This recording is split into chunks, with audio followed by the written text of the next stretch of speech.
taking liberties with my name.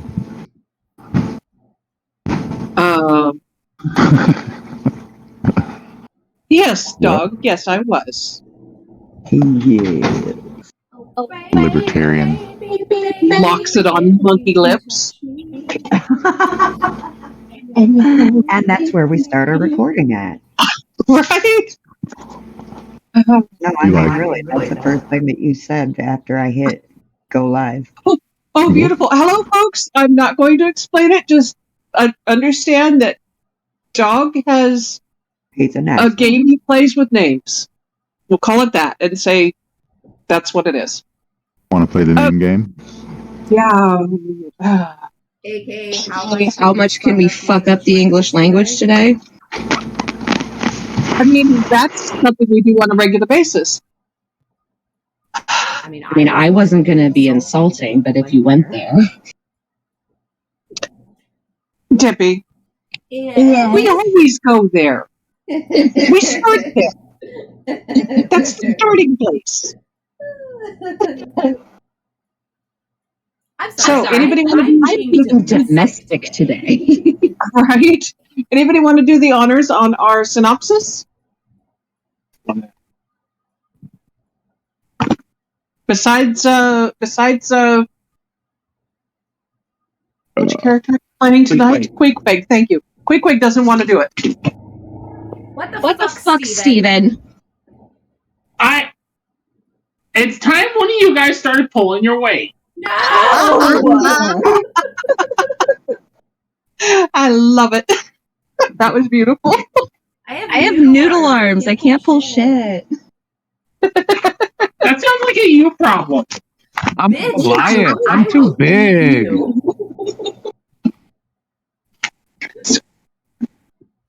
I don't even know if I have thumbs. I can't. Well, then wave your flippers.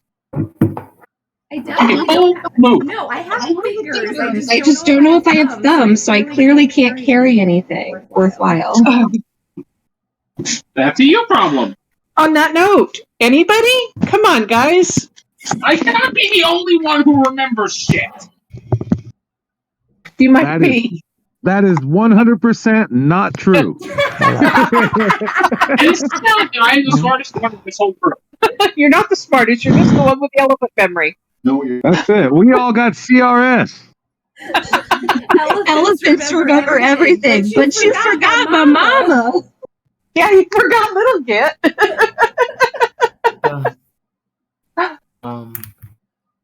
I'm down to do the synopsis last recap. Oh my god! Go for it, Matt. Please do. That's a beautiful thing. Thank you. You are the man. Yes. What's the Barber Fields is the place we're going to right now, right? Correct? Yes. Okay, just double checking so I don't buff the names. So, alright, I'm a little sniffly today. I recently ate some black licorice, and black licorice is actual Satan to my senses. So after I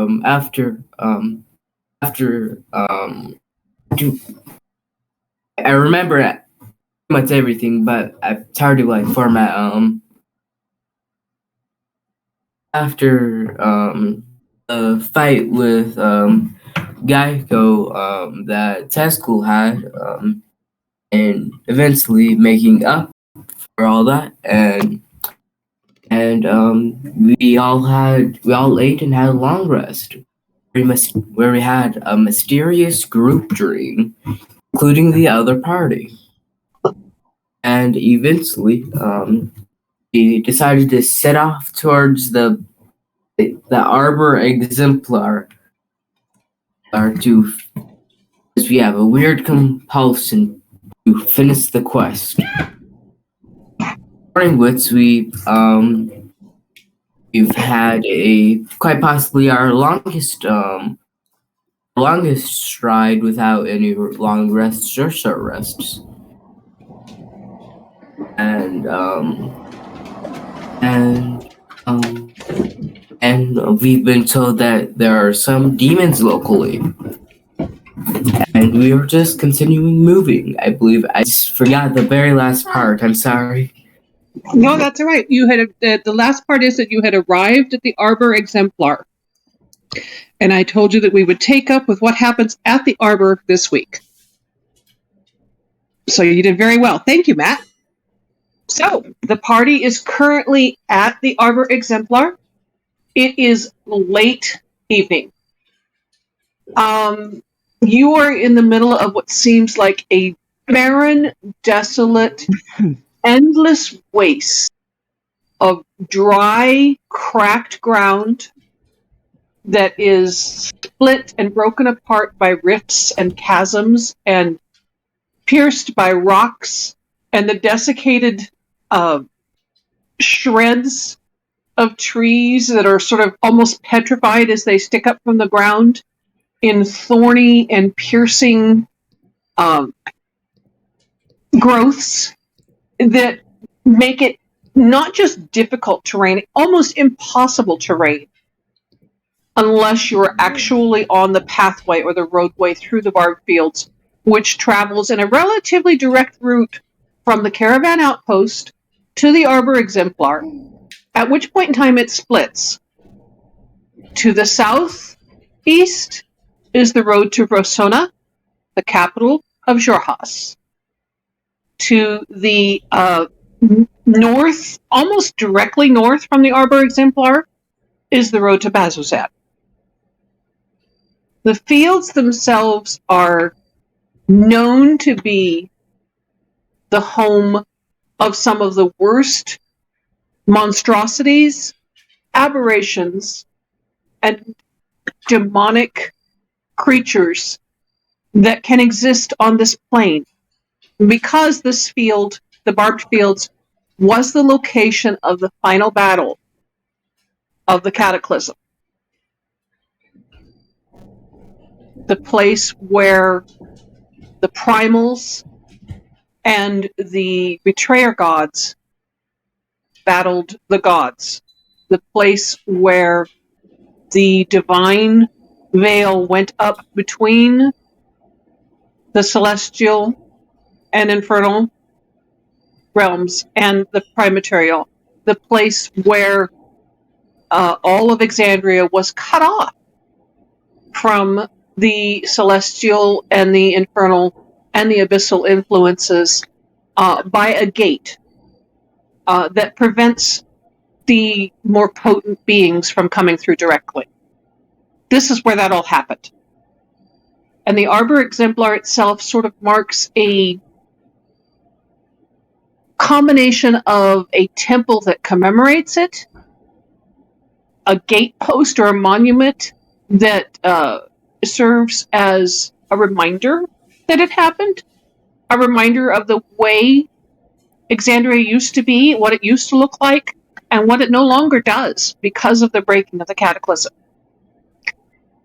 The Arbor Exemplar itself is an immense, enormous, beautiful tree. Just glorious. It is as wide almost as it is tall. And it is as tall as a redwood. And I don't know how many of you have seen a redwood, but if you've seen a redwood, you know that they are very, very, very tall. And when I tell you that it is that as wide as it is tall, you'll understand that it spreads 300, 400 feet across. And that tall. And the shade that it casts is a welcome boon to all travelers around it. The base of the tree, right around the base of the tree, there's grass, flowers, a little bit of undergrowth. It's the only sort of green and natural looking space in this entire desolate area. And this is where you're arriving.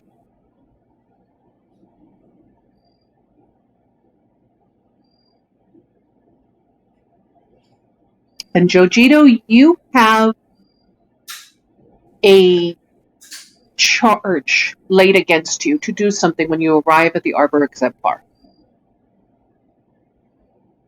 Hey guys, I think we're supposed to hang these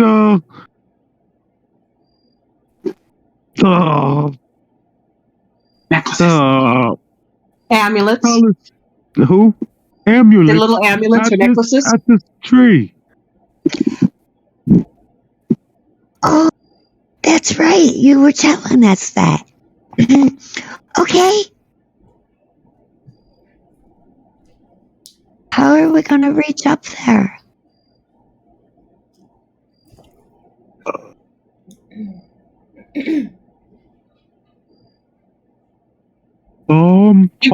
Evie has a point. I haven't gotten that far.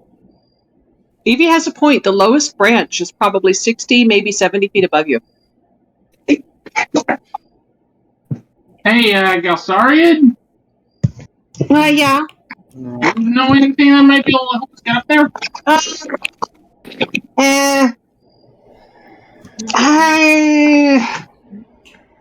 Maybe. Let me look at my spell book. And he pulls out his spell book and starts, searching through. Says, "Well, no, Misty Step will take you." While they're doing that, Fucking he's fuck. gonna wild shape into a raccoon. Beautiful. Absolutely beautiful. That's a perfect thing. So tell us what you're doing. Well, you guys are, I feel like, discussing how you're gonna hang the necklaces. Pete's just gonna, I don't know, drop down into this raccoon and just go and sit in front of Jojito. Go paws out. Okay. Come here, Bo. Come here. Oh, that's a great idea. Here you go. And I don't know how to make a raccoon sound, so he'll take it. Okay. Okay. And put the necklaces over his head and climb up the tree, hanging on a branch. All right. So what is your climbing speed as a raccoon? Is it 25 feet? I don't know. I'm looking up a order. Give me just a second. Uh-huh. Let's do that. While Pete's looking that information up, is there anything anybody else wants to do while you're at it? I mean, it's 6, 7 o'clock in the evening. You are tired. You are hyper vigilant because you've been on high alert all day long. So you're wired, you're tired, and you're here in the only green space you have seen all day. Is there anything anybody wants to do? Are we going to take a break? Or are we going to go further tonight? Ao says that she looks at you and says, "I think we need to rest here. We should do double watches, but the tree itself is kind of a safe spot. People do rest here a lot. I don't think we should push through the night. We'll be too exhausted." Yeah, who knows what else that field would be. The raccoon's climbing speed is 30 feet. Okay, so it takes you a good 30 seconds, almost a minute, to get up the tree. Because, I realize it's 30 feet per 6 seconds, but you're going vertically and you're a raccoon. Sure. And you get up there, no problem whatsoever to the limb. And the deft hands of a raccoon, you find it no trouble whatsoever to take those necklaces off and sort of hang them over one of the little small branches that's hanging out from the limb. And as you do, you and Jojito experience a moment of revelation. It's almost a feeling of bliss. And I don't mean a goblin. Oh, man. I remember that character. That's right. As the rest of you looking at Jojito, you can't see Pete, but looking at Jojito, you see that his skin takes on first a brilliant kind of lime green glow, and then it fades through dark green to orange to kind of a dull red to a soft brown to a deep brown before going back to his normal skin color. Oh, Over that the was space of weird. about 30 seconds.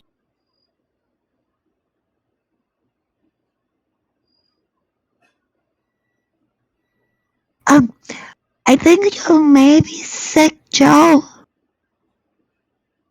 I don't You don't know, feel sick, man, Joe. but I don't know, but it feels really good. Kind of a peace, kind of a, I don't know, man. I like this.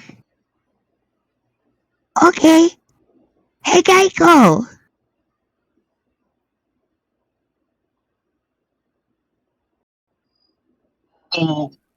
Yeah, yes.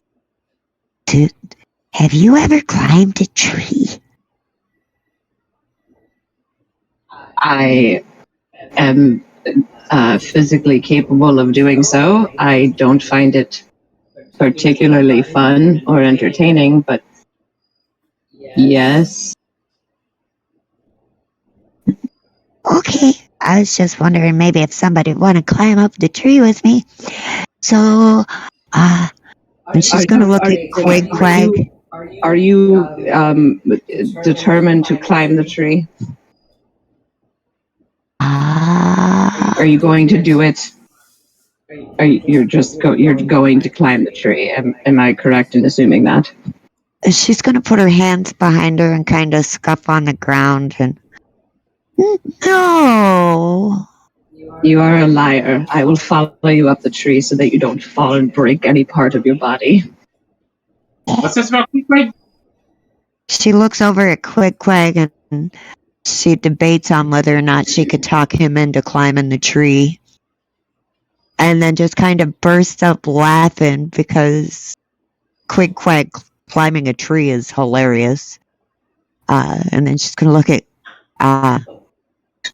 the rest of the group and can you guys imagine Quag trying to climb the tree? That would be silly.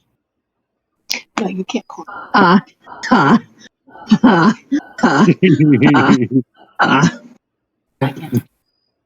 If he lost his footing, he would land on his shell, and then we would have to turn him over again. That is always my favorite part of these adventures, is when he falls over. You're not. That's weird. Mine too.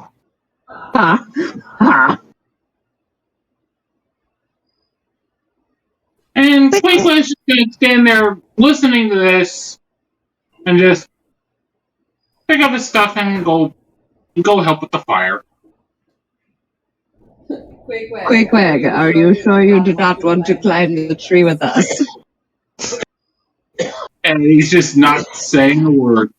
You look very versatile and like a gymnast. You should maybe try. We'll stand at the base to catch you. Your mom looks at you and says, that's not I don't think he could climb. 1. 2, if he falls, he's going to crack his shell. 3, if he falls on you, you're pizza. Oh, no, I was thinking more like we could spread a blanket out and hold it under the tree while he climbed. And so if he did fall, we could catch him in a blanket. And then you'd have to kind of tie the blanket together in a bag because all that would be left would be turtle mush and broken shell. Oh, do you think we can eat them? I hear turtle soup is the best.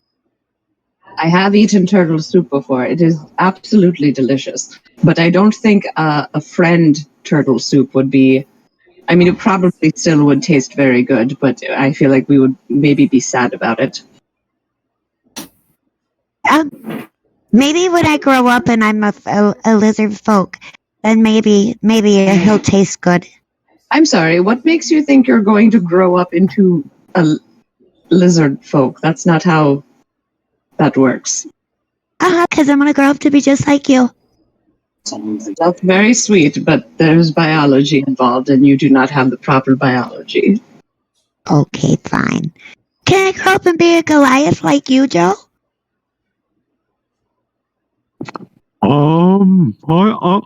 don't know.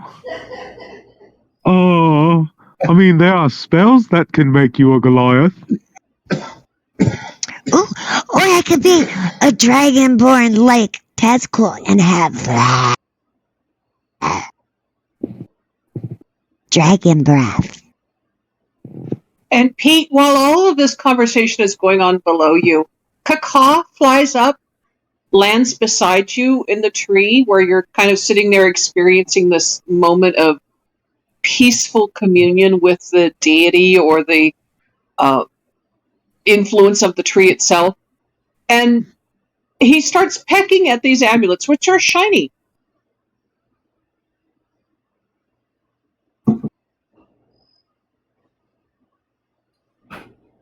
Okay. They were actually described as braided necklaces.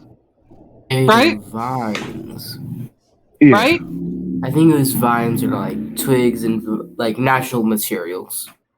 Mm-hmm. And didn't Geico? Didn't you make yours into like a head circlet or something? I thought somebody did anyway. I don't know if I think that was one of the amulets from the game. I don't know if Geico made it for himself. I feel like if it was made into anything that adorns him, somebody else did that because he would not do that.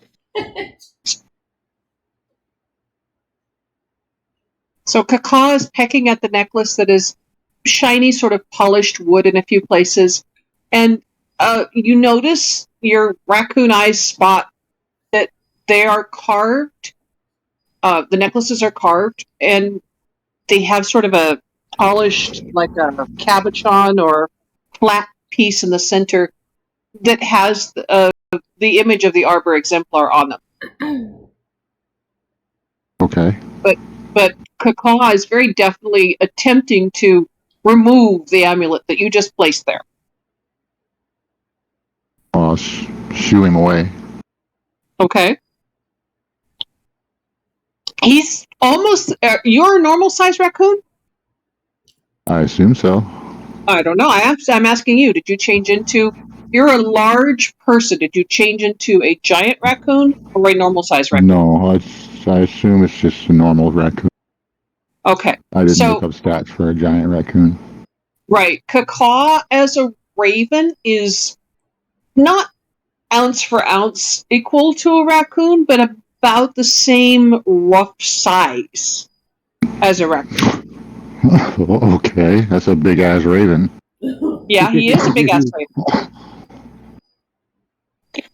I mean, when his wings are outstretched, he's, just about as long as a raccoon type situation. Much lighter. Okay. So, he's going to attempt to get the necklace.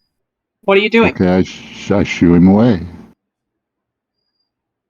And he kind of clatters his beak at you and attempts once again to I mean, he's a raven. It's shiny. He wants it. Well, donkey kick him off the branch.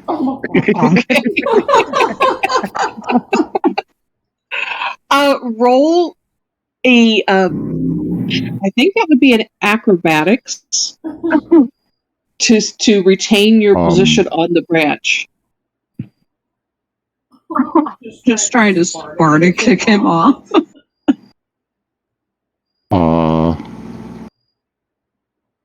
You just roll in the channel. Just use the stats that are for the creature. Roll in the channel. It's fine. I'm looking you guys' dex is the same. Yeah, so you can just use your sheet acrobatics. If the dex is the same, use your sheet. 16. Yeah. You don't succeed in kicking him off the branch. He flies up into the air. But you do succeed in steering him away long enough to do whatever it is you want to do to possibly secure them a little bit better to the tree if you want to.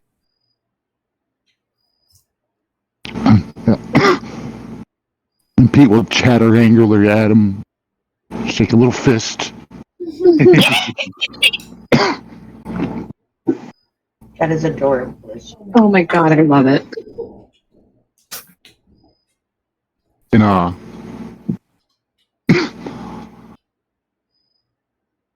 he's gonna go back over to the branches that he has them looped on. Mm-hmm. He kind of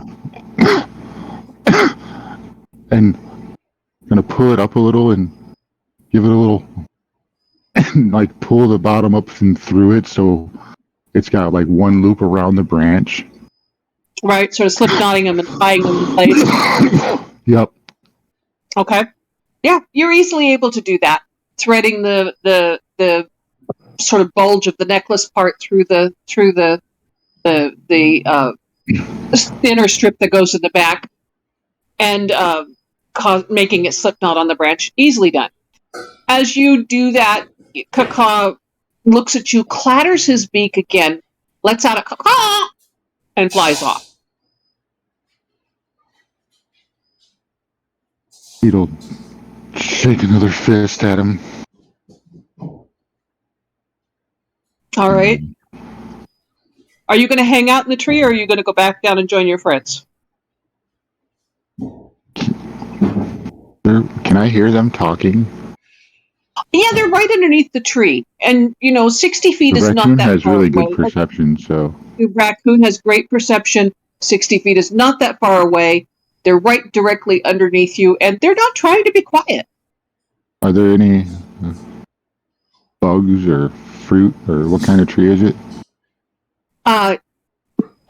It's not told to me what kind of tree it is, so okay. I will say that there's probably some sort of seed pods that are forming. They're not formed yet, but they're forming, and it's that time of year. And you, of course, can find bugs. Can they be acorns, please? Huh? Can they be acorns, please? Yeah, go ahead. Sweet. I'm gonna grab a couple. Mm-hmm. And start chucking them at Evie and Geico. All right. So I think those are going to have to be unarmed. No, not unarmed. Ranged attacks to hit. And I go, the next thing that we got to do is teach Quig how to do other kind of instruments. Why would we do a bard? Well, he could try to be. He could try, yes. He has been trying. Have you... Is it rude of me to say that I have heard his attempts at barding, and I am not impressed with the screeching sounds that he produces from his instrument? And Quickly just, without even looking at Geico, raises his hand, sticks his middle claw up at Geico. And Geico does the same back because he thinks that it's just like a greeting sort of thing. Yes, hail and well met. Okay, so does a 15 hit, Geico? Ow. No. Okay. And I'm pretty sure it doesn't hit Evie either. Wait, the first one he did was a 16 though, right? There's a 16 and a 15. Okay, so the two 16s both hit. No, one of each. Oh, okay. All right, Pete, which one was the 16 hitting?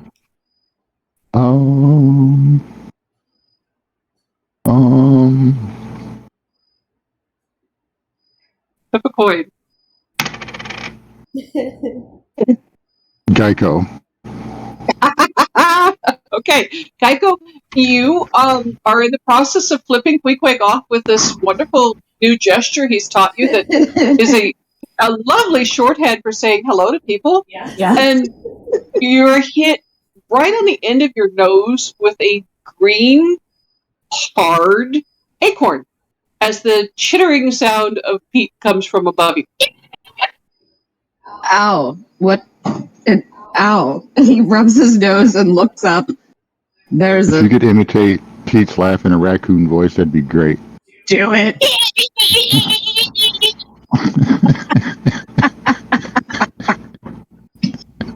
That small fuzzy creature. It has had. It just threw something at me. Who are you? How dare you? That's Pete. That is Pete. Yeah, he could go small, but don't eat him. Pete's not food. He looks incredibly delicious and very fat. I feel like he would feed us for weeks. That one was at Evie. Yeah, 22 at you, Evie. As another acorn comes out of the darkness, and with a 22, I'm going to say it knocks your hat off. Oh, You're gonna see. Oh, it's on Pete. You're gonna see Raccoon Pete up there in the branch cackling, and he's gonna clap. he is adorable and also delicious looking. He's gonna line one up for. Oh man, I gotta look at the name list. I am going to go where my eyes go white. Steven's name's not on here. Steven's character. Quick. They're so weird. I can't remember them. It's my fault. As soon as he does that, I'm gonna white over my eyes, and you're gonna see she just kind of flumps down, and Kaka is going to start messing with them really hard. I think Queequeg is going to start climbing up the tree. And I have a question. Can whatever he has to roll, can he roll it with advantage because he's essentially a fucking iguana? Queequeg cannot climb the tree. Geico can climb the tree. That one. The one. stuff that you threw at Queequeg does not hit to do damage, but it barely misses his AC, so it bounces off of his shell. As Geico leaps onto the tree, and you may roll athletics at advantage to climb. Now, while all this is happening, is the camp being set up? Yeah, the camp's being set up around you. They're kind of ignoring you at this point in time. They kind of know that you. Oh yeah, Queequeg's helping set up the camp. He's just giving Geico, Evie, and all of them the cold shoulder. Okay, so at advantage is 19. Yeah, with that roll, you sort of surge up the tree. Pete, you see coming at you quickly, Geico climbing that tree, and Geico, you need to make two rolls at advantage because he's 60 feet up, and that's past your movement. Okay. You small, fat, delicious-looking creature. I know you are my friend, but I feel as though I need to eat you. So you're launching an acorn? 23 to hit, Geico. Yeah, that's it. So you lose your advantage. Oh, no. Roll damage, Pete. Damage? Yeah, roll a d6. Can it count in feet? No, roll a d6. It's like a d6, like getting hit by like a short sword and like could kill a peasant, you know? Yeah, I'm gonna take that into account. Just roll a d6. 3.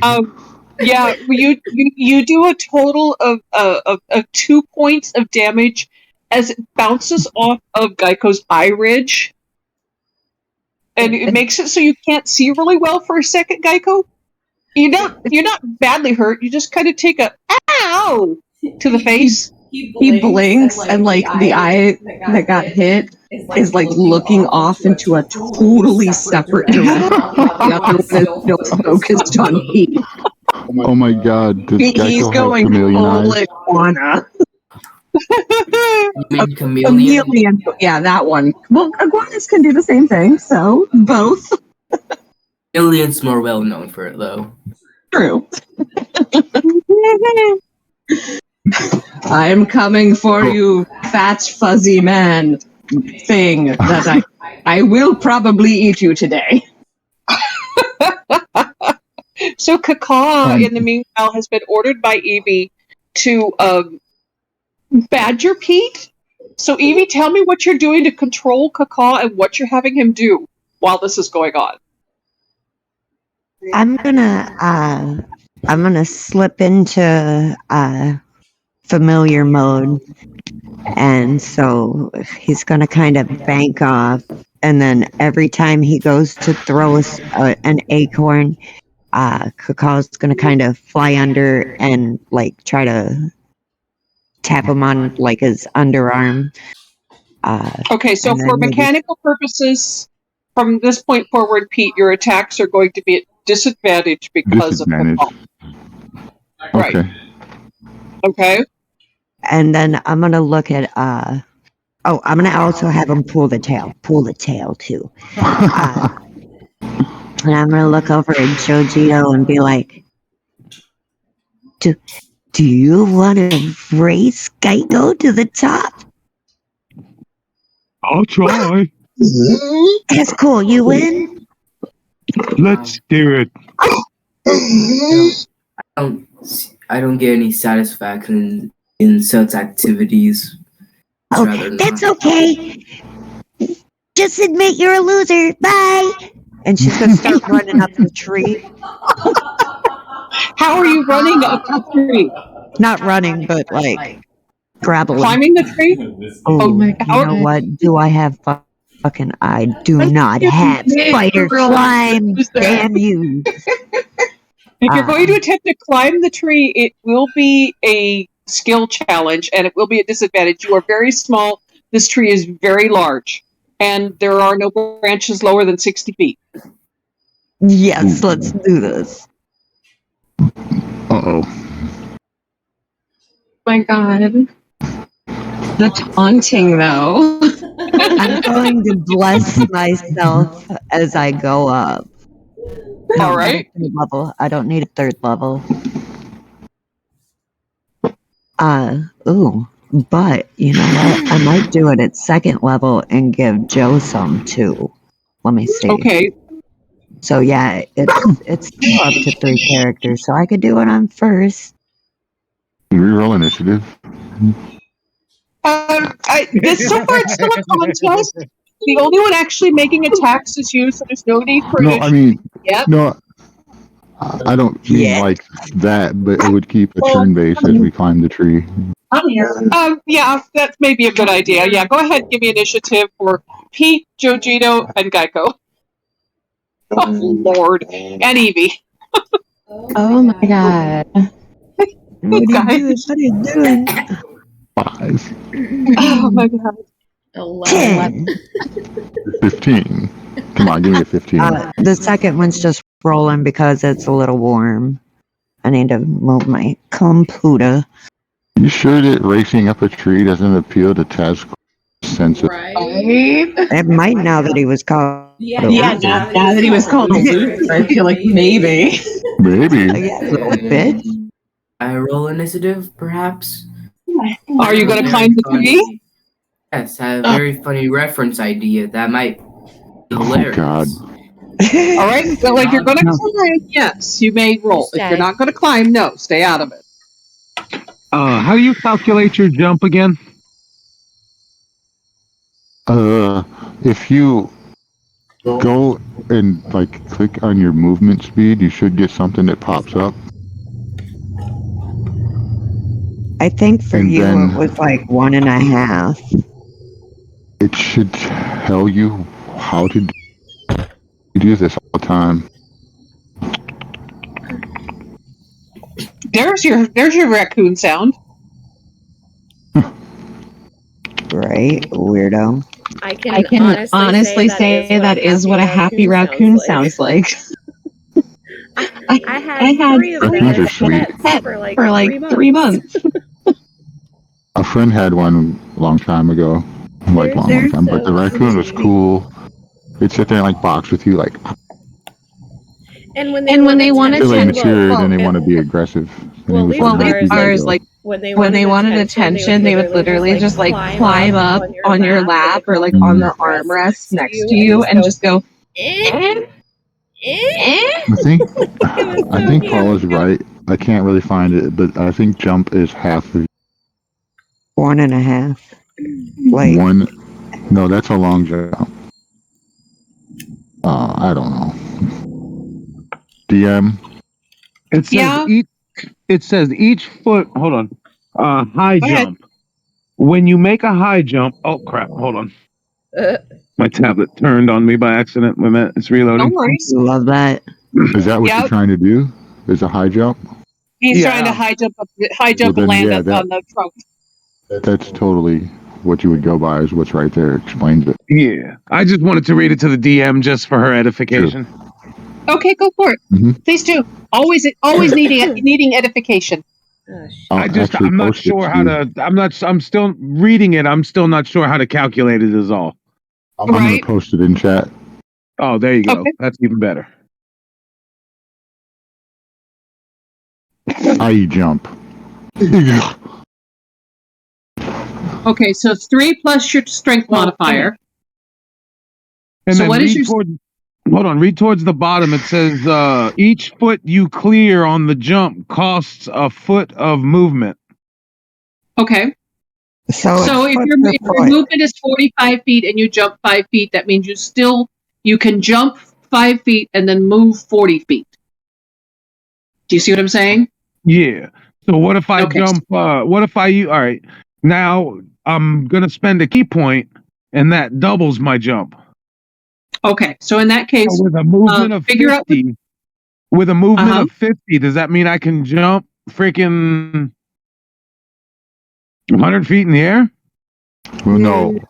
You would determine that when you make a high jump, you leap into a number of feet equal to 3 plus your strength modifier. And then you can double it by using a key point. So I can jump 14 feet in the air, and that's it. Right, and you take 7 from your movement of 50, so you can jump 14 feet and then climb an additional 43. 43 feet. Gotcha. Okay. Okay. Yep. So glad we figured that out. Going back to the action, we have Jojito at first in my initiative. So tell me what you're doing as Pete is still bombarding you guys randomly with acorns and having sort of an aerial battle with Kaka. Right, yeah, me and Kaka are up there kung fu fighting. Yeah, you're absolutely Imagine like Duel of the Fates playing.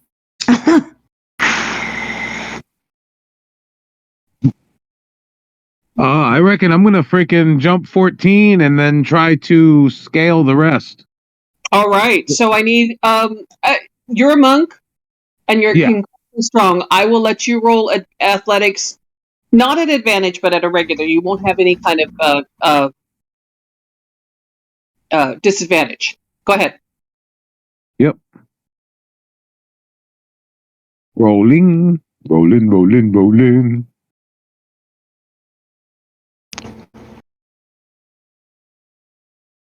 And that raccoon is still throwing. He's throwing all those acorns on high. Can't believe I rolled a 3. Okay. Yeah, you jump and you catch the tree and you start to move forward, but that tree's hard to climb. And I'm going to say with that roll, you get half your movement. And you're clinging to that tree and almost falling off. Gravity is not your friend. Ooh. You are a big guy.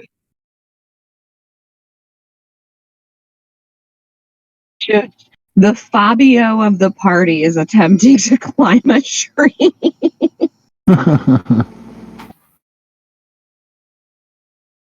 Okay, so we're going to leave Jojito with getting to the tree, jumping and hitting the tree with it.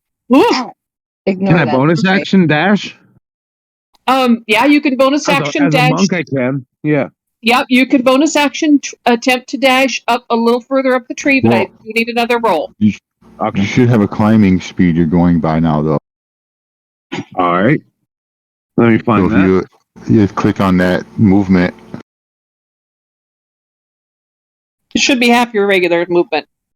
Monk may not be hindered by vertical climbing speed. Yeah, it's true. It's true. I don't remember.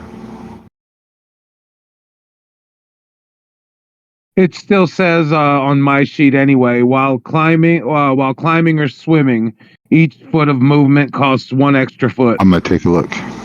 All right. No, it's half. That's half. So if your movement is 50 and your climbing is 25. So you jump 14 feet, got an additional 10 feet up, and you're kind of hanging there going, oof, as you attempt to dash a little bit further. So you can attempt to dash an additional 25 feet, but I need a successful roll. Yep, I'm rolling athletics now. Thank you.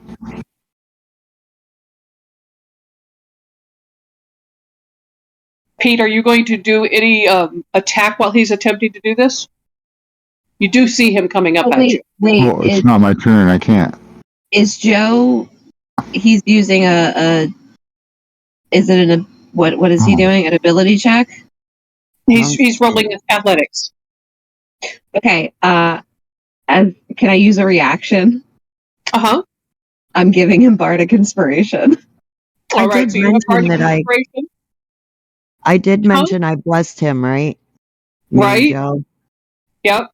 Okay. So I'm going to say with the combination of bardic inspiration, bless, and his own natural athletics ability, you get a total of about 35, maybe 40 feet up the tree. You think within about the next, push, you'll be able to get to Pete with no trouble. Gotcha. Okay? Tazcool, tell me what you're doing to attempt to climb this tree. And this doesn't abide by any of the laws of physics, so I'm not going to do that. Okay. I was thinking about doing the Godzilla thing and using my breath weapon to fly. That makes no sense, so I'm just going to climb regularly. I'm just going to... The only way I'd allow you to wait to do that ever, and you could put this in the back of your head if you want to, is if you first cast Featherfall on yourself so you are weightless. That'd be cool. Here, Mama. I don't want to be evil. I really don't want to. Good. Yeah. Nice. But this will be probably very funny. Okay. Somewhat in character.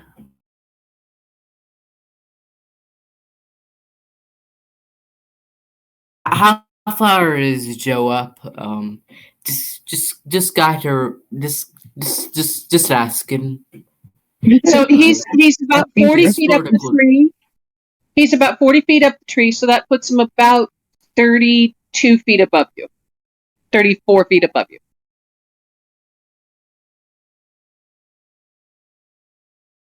How do I do this?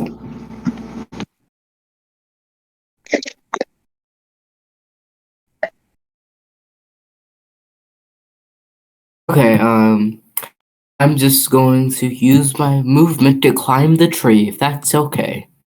Yeah, absolutely.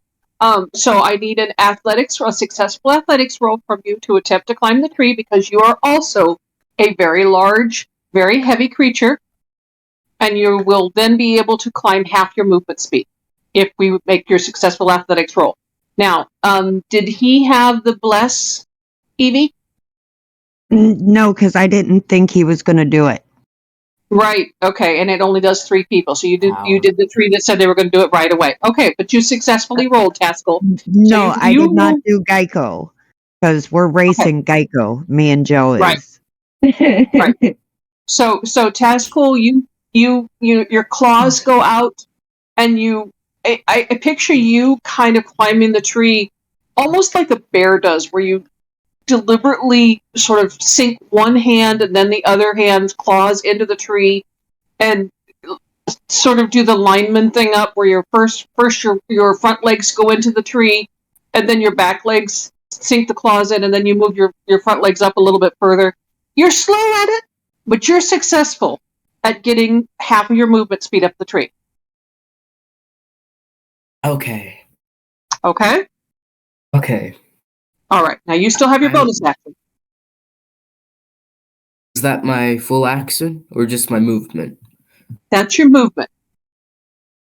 Okay, so I still have my action and bonus action, yes? Yes. Uh-huh. Okay, I was saying bonus action, you can use that to dash.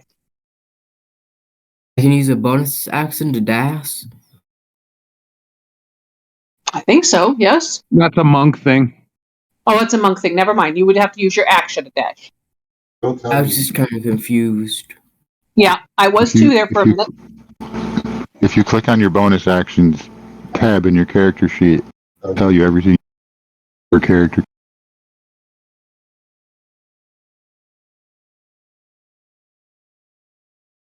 Mm.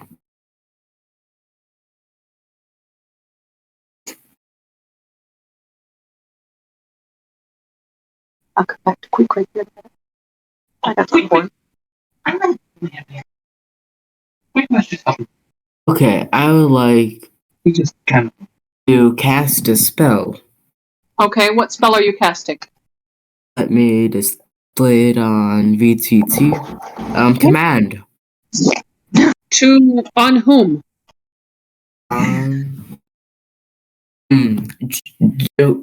Jojito. Okay, Jojito, I need you to make a wisdom save, please. Oh boy. Doesn't bless help wisdom? Save? Yes, it does. And you also have a bardic inspiration if you choose to use it.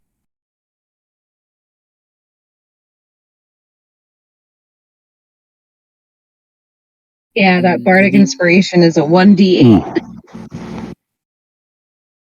It's the save DC 16. That's wicked. Mm-hmm. Better use that bardic. Oh, I'm definitely. And the what's bless. the bless give? 1d4. Yeah, 1d4. Holy crap.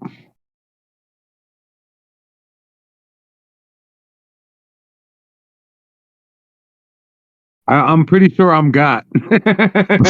yeah. Okay, well, I mean, what was your wisdom save? Hold on, I'm finishing it now. Hold on. Okay. 11. It's 11.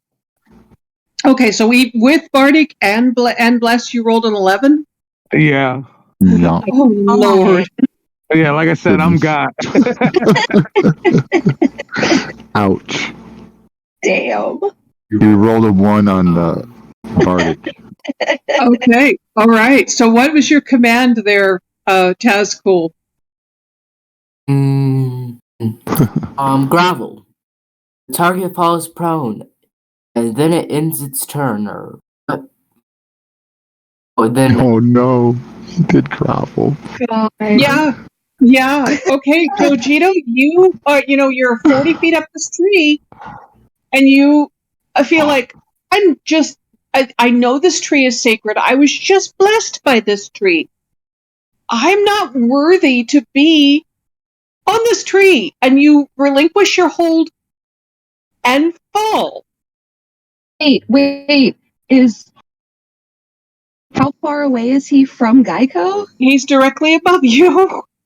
Double and he's above Tazcool and Evie. Can I try to kill him? So I need deck saves from all three of you. Oh my god. Let's try to save him. Made a serious mistake and lapse in judgment.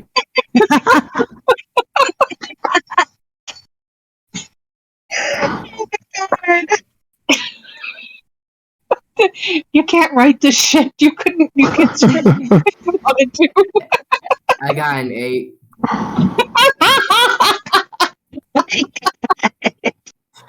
I got 10. Evie and Tazcool. Evie and Tazcool. Geico, you're able to sort of slide your hook claws, cling into the tree enough that you're able to shift your weight out of the way as Jojito plummets from the tree, taking out Evie and Tazcool on the way down. No, I wanted to try to catch him. No, there's no catching him. There's no catching him. He's plummeting. I caught him. Me and Tazcool caught him. Wait, can I? Holy shit, wait. No, wait, I think I might. It's not your turn. Reaction now. You already used your reaction. Yeah, as a reaction, I'm doing slow fall. Okay. Yeah. Oh my god. So because you put slow fall, the others are hit and bludgeoned by you on the way by, but I will allow you to re-roll your dex save to attempt to not fall. I had rolled it because I thought I was supposed to roll when you said 3, and it was a 22. Or should I re-roll? No, that's Well, fine. I'm going to take it. Good luck with that. Slow fall helps negate damage, fall damage. Yeah. So I'm taking it to negate damage up to you, but I'm also taking it to see whether or not you can negate damaging your friends. Oh, nice. Merciful DM. Dex That save makes it for interesting. Pascal and Evie. Oh, nice. My God. Yeah,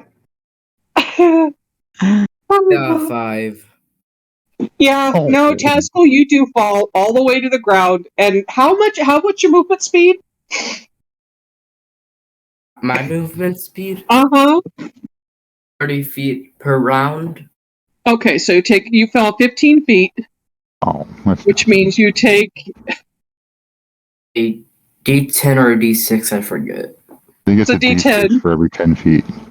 Oh, is it D6? Sorry. Hold on. It's a D6 for every 10 feet, I believe. Thank you.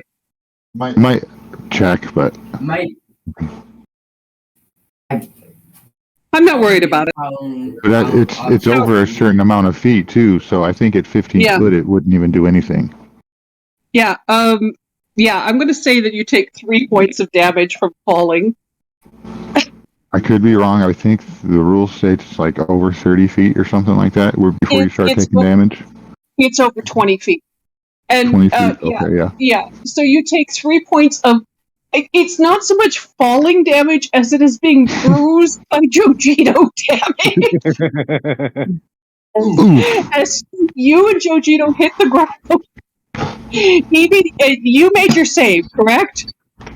No, I got a 10. Your second one? You roll again, sweetie. You're rolling a second one.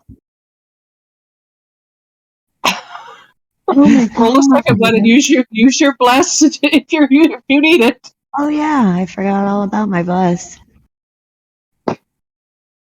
Oh God, turn that thing off and on again. Oh my God, I need it. Yeah, roll your bless, baby. Oh God. We were playing tag up a tree. What could go wrong? 15. Yeah. So with a 15, you flatten yourself against the trunk, Evie, and they slip past you. They fall past you. Both of them were a little bit ahead of you. Tasca was a little bit ahead of you, but Jojito was quite a ways ahead of you. Jojito, on your way down, you pass Geico, who kind of looks at you like, what? And Evie flattens herself against the trunk, and you go right past her, but you land firmly on top of Tascal. The two of you land in a heap at the bottom of the tree. Play it out, guys. Tell me what happens when you land at the bottom of the tree. My God. I get right back up and start climbing the tree, or try to, you know. Seasons has some advances, and he's just trying to keep on going, but... Yeah, Jojito, you took 6 points of falling damage. The feather fall negates 25.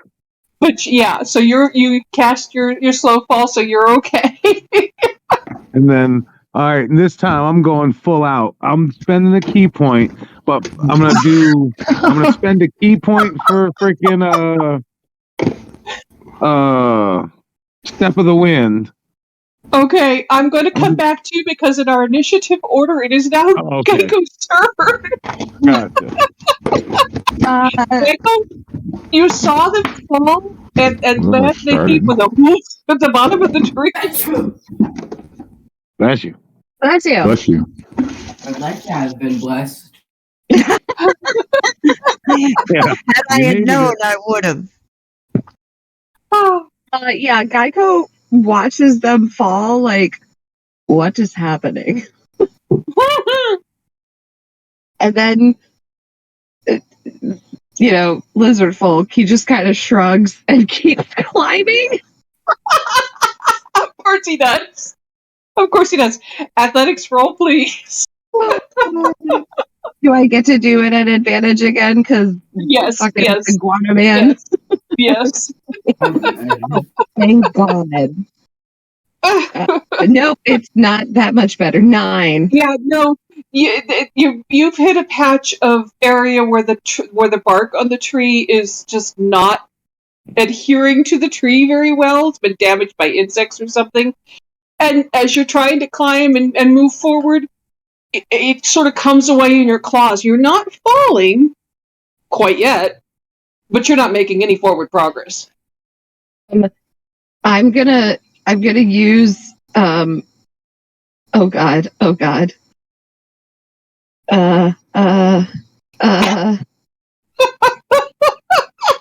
Is there like a branch within reach?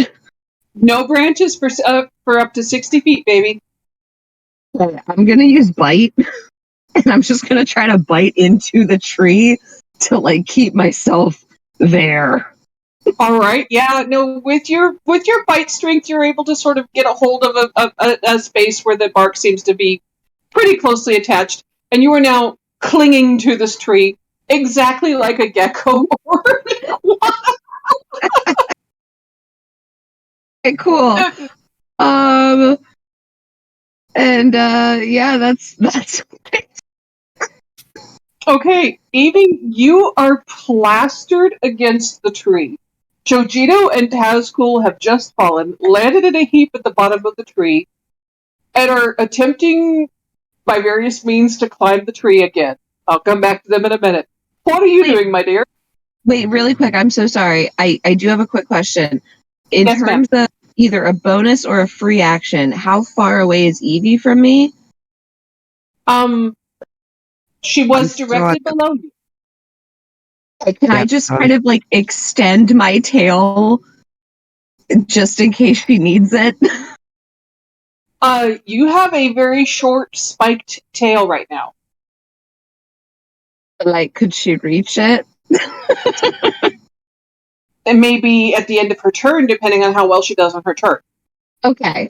So I'm saying, like, instead of curling his tail around the tree as well as his limbs, he's like extending his tail. Okay, that sounds good. So Evie, above you, Tazcool is sort of biting the tree and making muffled noises as Mudhill! Mudhill! And you can see the tail extended down the tree towards you as you're climbing up. What are you doing, baby? Okay, so I love you. let's see here. Okay, so I am going to start climbing up. But as I do, let me make sure that this is this a, oh man, it's a concentration. Okay, so I can only do the one. Yeah, I'm gonna climb. All right. Athletics at disadvantage, babe. You are a very little girl, and it is a very big tree. Oh, this is gonna be beautiful. This might be a negative number here, folks. God. May I also point out that you're wearing armor? Yes. 9. Yeah. You don't make any progress whatsoever. I'm just trying to jump up. Right? You're a little kid trying to climb a tree, and your feet and your armored shoes are just kind of slipping off the trunk, and you're just not getting there. You see the lizard tail above you being extended to you? Not getting there. Maybe I'll just the referee. You guys go. And she's just going to kind of put her arms behind her back and kind of walk away like she meant to do that. Right? Of course. I mean, you did. You meant to do that. I love this group so much. I live for her. I love you, Matthew. Pete, it is your turn. You can see all this nonsense going on. You saw Jojito almost get to you. You saw Tazgul attempt to get to you, and he caused Jojito to fall on him. You saw Evie narrowly missed by the pair of them falling down the tree. You saw Geico lean out of the way and allow them to fall past him without being damaged, and then not make any progress up the tree whatsoever, biting the tree in an attempt to stay in place. As you're sitting on the branch at about 60 feet above them, looking down at them, fighting with a rape. Fucking hell. The player is thinking, what have I done? Wait, isn't Jojito knocked prone? He is, and I'll get to that point when it comes to his turn. So, how far away is Geico? Geico is about 40 feet 40 below you. feet. About 20 feet up the tree. He's going down at Geico and wave. You are not funny. You are very adorable, but also incredibly edible. He's going to make a little heart symbol. Yes. I would very much like to eat your heart. It seems delicious. And you slowly get lined up an acorn like a bombardier. No. No. Spa Daddy requests that you no longer him. Spa Daddy. And you hear him go, I am your father. You must listen to me. he's going to let it go. I'm mostly sure that that's how this works. I am your dad now. Does 12 hit? No. Sails past you. Oh. See, this is because I am your father. It will never hit again. I am your dad. I'm going to use DM Inspiration to roll at advantage. I have 3 of those. Perfect. Do it. There's no better use for inspiration. I am so here for this. Another 12. I'm going to use another DM Inspiration. No, I can't. I'm just... You have reload beyond and do that again, baby. Okay, I'll That's give a it a beyond shot. stick. Oh, that's a beyond stick. God damn it. Anytime I see an identical roll, I'm going to tell you to reload beyond. Yeah, 21 hits. Yep. It's not thrown, though. It's just dropped. Gravity doesn't work, though, man. Make a dex save, please. Oh, God. 18. Okay, so you're able to retain your hold on that loose bark area of the tree in spite of the fact that you just got beamed with an acorn right on the top of your head, right between your eyes. You will be the janitor at the spa. I promise you this. He's going to look down. No more customer service for you. What are you saying? I don't understand what you're saying, but I feel like you're mocking me and I don't like it. He's then going to climb. Dude, he's in branches now. Yeah, you're in branches. He's 30 so you have feet full up movement. and sit on a branch. 30 feet up. Okay. So now you have partial camouflage. You're hidden, partially hidden. Oh God. Jesus. Cacao Cacao absolutely follows you up, though. I'm gonna look at Cacao and do a grin, and I want to shake the branch and get see if I can get a half a dozen or so acorns to just drop. Okay.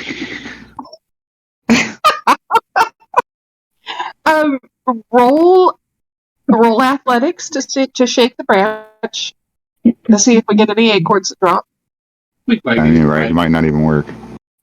Ooh, 21. Yeah, you're able to now roll a d10. You motherfucker.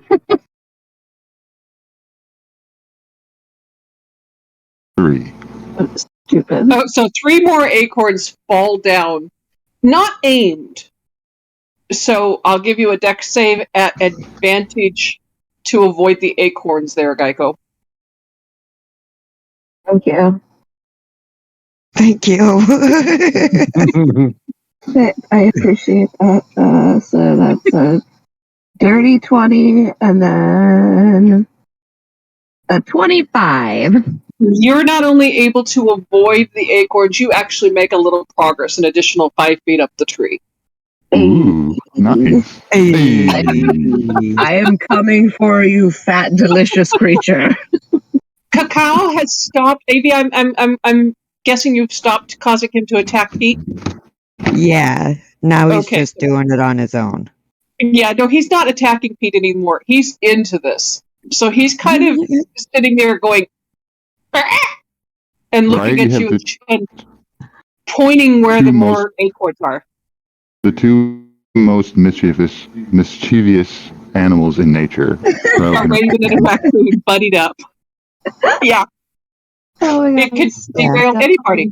And has. As Jojito, we come back around to you, darling. You were not prone by the action of command. Grovel causes you to fall prone. Gotcha. So when you fell down, that meant you were down on the ground, and for a moment of time, you were compelled to absolutely grovel, make an obeisance and a worshipful gesture to the tree.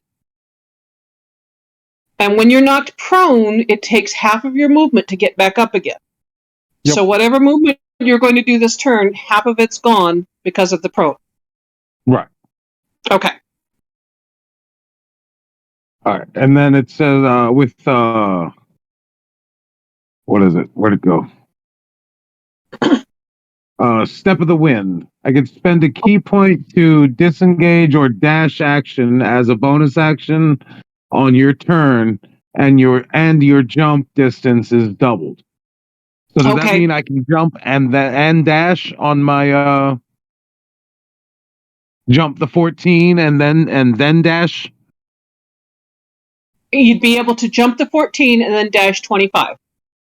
Okay, and then my action dash again. And then dash again your action, but it would be halved because of the prone, so that would be 12. So you'd have a total of 37 plus your 14, which is 51.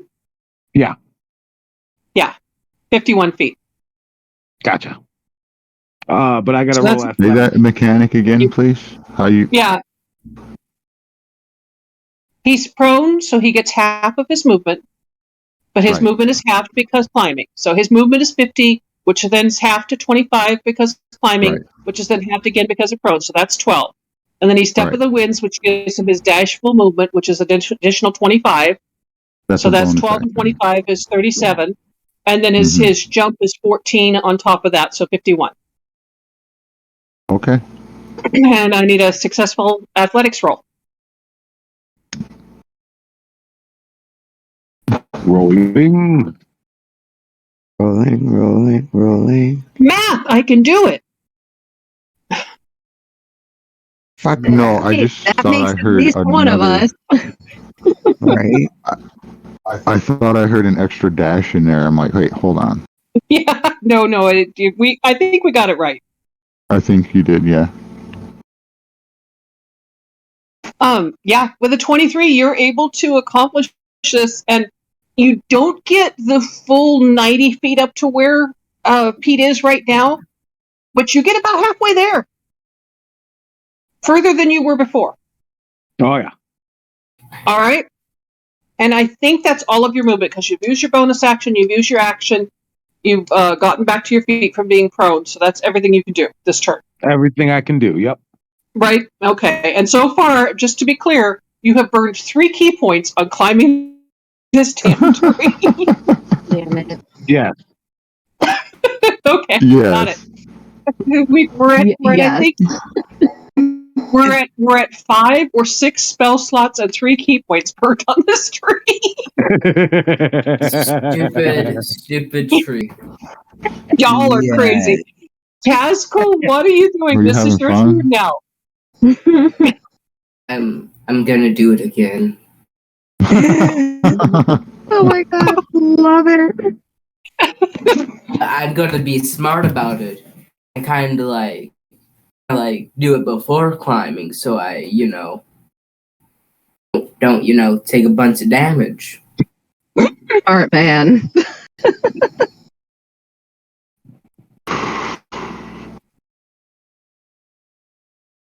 So are you doing command again? Yes. Okay, now how far is the range on that? Because he's 50 feet above you. Man, 60 feet. All right, and you're doing it on Jojito, not on Tazkul or on Geico. Echo's not really a threat, so yeah. I thought we covered this. I beat you with 28 speed to spare, and all you did was bite me nonstop. If I had those, I didn't just bite you. Let's be incredibly clear about how that fight went down, Mister. I have selective memory. Yeah, you also use like Arctic stuff to like. Yes, exactly, because I am a bard. I wanted to divine smite you, but I didn't because that was fair. No, because that was against the rules that Queequeg laid out for us. Don't make me come back there, you two. Do Okay, so Tazkul, Are we here who are you or commanding? what? Or what? Who are you commanding?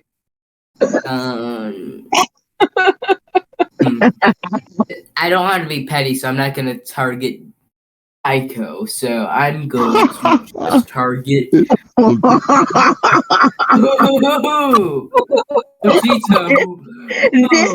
motherfucker. The tree is tearing us apart.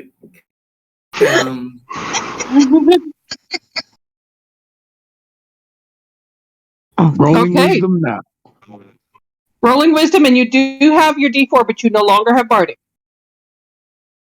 20 plus if I roll the D4.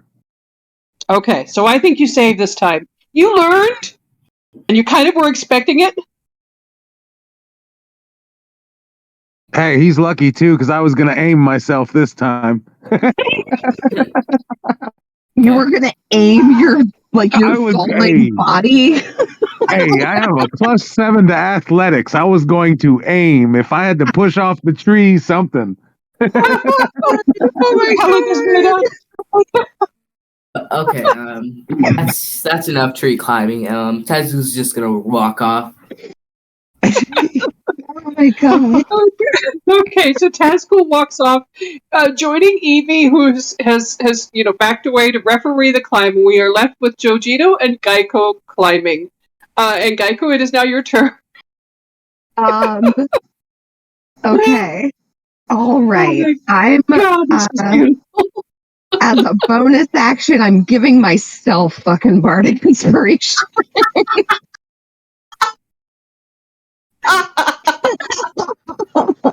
Oh God. How far below Raccoon Pete am I? You're 25 or so feet up the tree. Raccoon Pete is 90 feet up.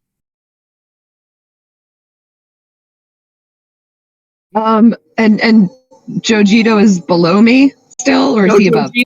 Jojito is about 25 feet above you. Jojito, hello up there. Hello. My first question: how is the weather? Nice up here. How's the All right. weather down there? I feel like it is probably the same. But would since we are the only two still attempting to climb, would you like to work together? And if I win, I will tell everyone that you won. But I feel like my honor is at stake now, and I must make it up. I need to eat him. Can I do a strength check and throw him? And tennis will be your audience. Yeah, no, not that. Oh, okay. Oh, it's just going to be. You're only about 25 feet above me, so I'm gonna try to climb up to like your level.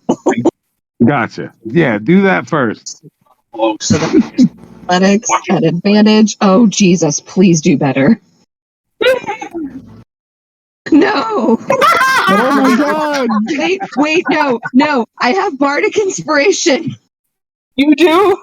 You're gonna need it. It's not gonna help that. That's Plus, no. That is an 11. Thank you very much. That's enough to cling to where you're at and maybe make about 5 feet of progress. I am not doing well.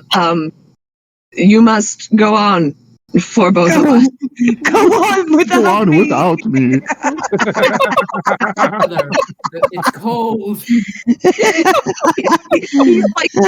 He's clinging to this tree, but he's using his tail to kind of like point, like go onward, my friend.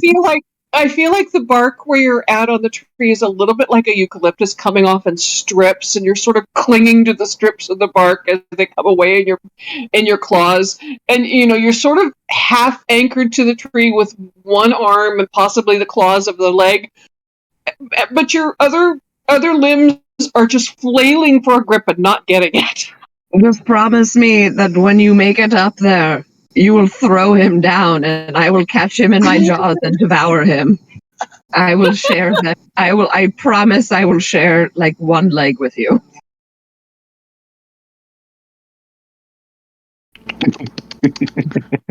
No, nobody is talking to you, fatty. I love this. Nobody is even speaking to you. We are all trying to kill you right now, but in a good way. Very good way. I'm 90% sure it's like in a good way. I want to eat you. I don't understand what you're trying to. I feel like you're mocking me, and I don't like this. Cacao lets out a. Did you say he gives a thumbs up? No, Little raccoon thumbs up. That's incredibly rude. And Pete, it's your turn. What are you doing? Forever always choose a raccoon because it has thumbs. Like mechanically is OP. It is.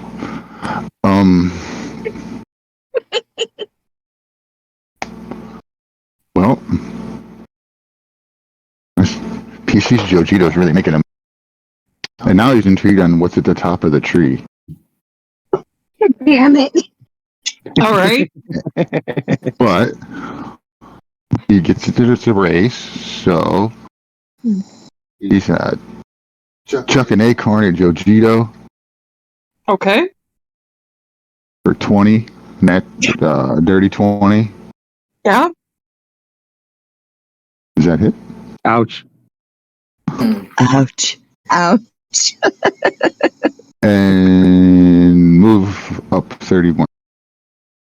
Okay. Give me a damage roll, please. D6. Oh no.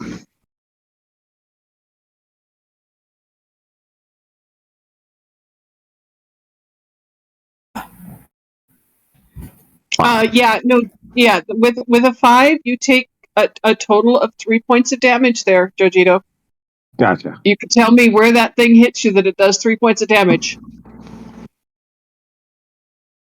I'm a Goliath. That'd have to be an eye.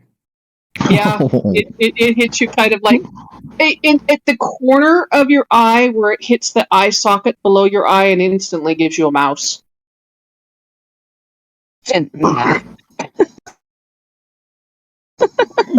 that swollen kind of black eye that starts to threaten to close your eye.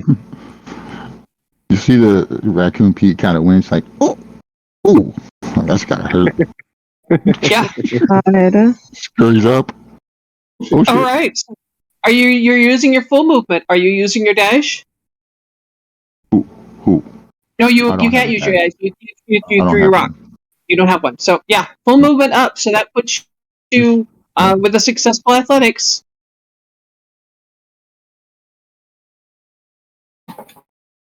I didn't roll one last time. You didn't roll athletics? Okay. Well, but that's okay. I'm going to go ahead and make. I'll remember from now on. Please, thank you. And yeah, you're now 120 feet up this tree. You and Cacao. All right. The view from up here is glorious, but also terrible. Truly, as far as your eyes can see, it is nothing but barren land, with those horrible projections of the petrified and ancient trees that were just devastated in the calamity, and the broken land. Is Jojito among branches now? Not quite yet. He's almost there. And there are stars and a dim light in the west where the sun is setting.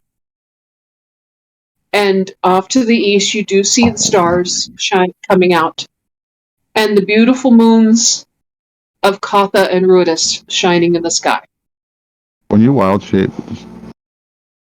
where does your gear go? You can choose to keep it. It goes in your butt.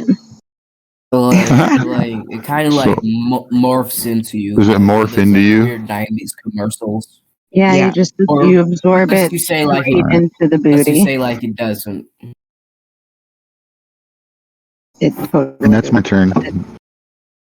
Okay, I think for Pete's purposes, as a raccoon, your gear sort of forms leather straps and kind of a backpack type thing on you. You look like Rocket Raccoon.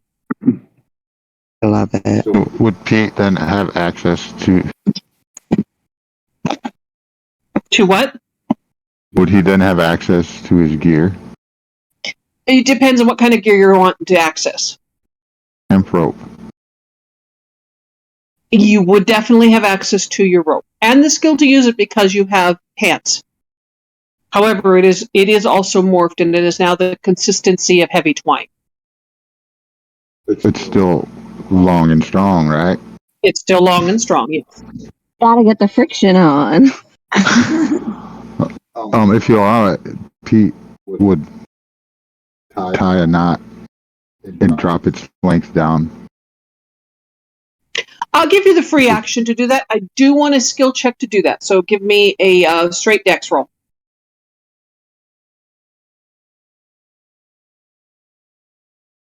Uh-oh. Those always scare me. That's not bad. 16. 18. 16. Yes. 18. Yeah, 18. Yeah, so you're able to tie a pretty decent knot around one of the branches that's there and lower the rope. Are you lowering it to Jojito? Well, I'll just drop it down and hope he sees it. Because Pete really wants people to see this view they can make. Okay. Perception, please, Jojito. Rolling. Rolling. Rolling.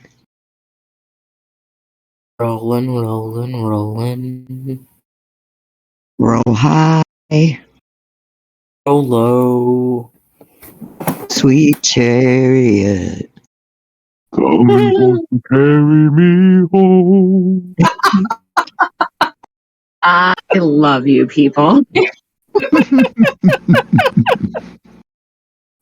Oh my god. So yeah, with the 22, this wad of heavy twine-like rope falls out of the sky almost in your face, right almost past that black eye you just received, and you realize that Pete felt bad about blacking your eye and threw you kind of a guy rope. And you're It's lucky, not- Pete. I forgot I was a monk. So I should have deflected missile and threw it back at you. Oh, damn! Can we retcon and do that? I just forgot. Yeah. Please, retcon. The one time, Good. the one time you can use deflect missiles. You know. Oh my god. I won't allow you to do that, but I will allow you to pick up an acorn on your way by in this next turn and throw it back if you want. I'm trying to You're get all up among there. the trees now. All right, so this rope is strong, but I don't know what kind of help it's going to be to you. You are full size, and this rope is not. Right? I mean, it's. I don't feel like it's mechanics should have been messed with. It's a rope. Hang on a second, let me think this through. Well, but Corey, think about this though. If it stayed full on rope that you would carry as a human, would a Hemp raccoon rope. be able to carry it? You'd be so Except, Well, I always except choose for the hemp fact, rope. It would be Except for bigger the than fact- you. except for the fact that I'm going to say this. D&D rules are that in wild shape, your charisma, your int, and your wisdom are retained by your character. Your strength, your dex, and your con become the animals. Mm-hmm. So therefore, the rope is going to have the strength, because it wild shaped with you. It's going to have the strength and the durability, the reliability of rope, the appropriate size for a raccoon that will bear a raccoon's weight, not a human's weight. Fair enough. Okay. Yeah, makes sense. Kind of weird, but makes sense. It makes D&D sense. As much sense as D&D makes.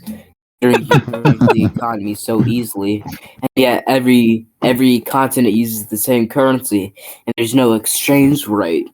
It makes total sense in D&D terms. So yeah, no, this rope comes out of the sky at you, and I mean, testing the rope is easily done, but it's a clothesline. It's not at all a climbing rope. Large dental floss for me. Right. I guess I'm just gonna try to keep moving then. All right. As quick as it took. Yeah, I'm gonna do all three. Bonus action dash or movement speed, bonus action dash, and action dash. All right. So action Well, dash. Yeah, let's do the movement speed first. Does that get me to branches where I'm moving normal? Yeah, that'll get you 2 branches. So give me your action, your athletics roll first. Okay. Rolling on the river. You still have bless, but you do not have bardic. Rolling 26. up the tree. 26? Yep. All right. Yeah. No, you're easily able to get up to the branches level. So you're 25 feet up into the branches level. So you're about 75 foot up the tree now. All right. Then I want to action dash Okay. and bonus action dash, spending another key point. Okay. So that's going to take you all the way up to Pete. I will let you do your athletics one more time at advantage because you do have the branches. All right. Who knew Geico or that Jojito was a natural tree climber? I feel like it's like thunder thighs. Ooh. Big Joe, I think you still have a bardic or bless. You still have a bless roll. You still have a bless roll there. Yeah, I gotta roll the second one because you said with advantage. Yes, good. And that one's an 18 without the bless roll. Okay, so you're easily able to get up to just almost level with Pete. So close to level that you're, looking him sort of. He's sitting on the branch that you're clinging to the tree where the branch goes into the tree. Your head's right at level with him. When your head pops up and you see me, you'll just see Pete point out to the scape. Hello, Pete. Oh man, this is beautiful. And he'll just pat the branch next to him. All right, and while you two look at the scenery, I'm going to go to the crew on the ground and tell me what the three of you are doing as you're watching Jojito vanish into the branches. You can no longer see Pete. You hear him in Cacao, but you can't see him. So it's yourself and Evie and Tazcool. Queequeg is just sitting on a nearby log, smoking a pipe, having watched this entire thing go down. I'm going like, oh, that was entertaining.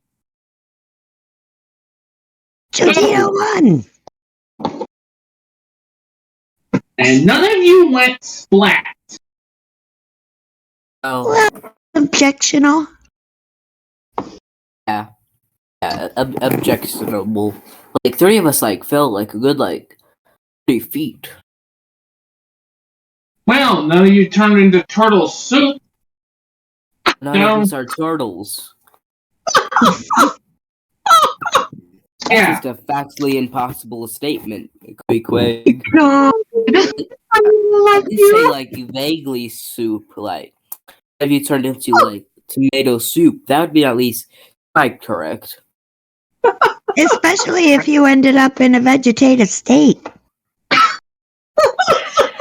don't know why I harsh my reason with you people. I'm dying. Oh my god.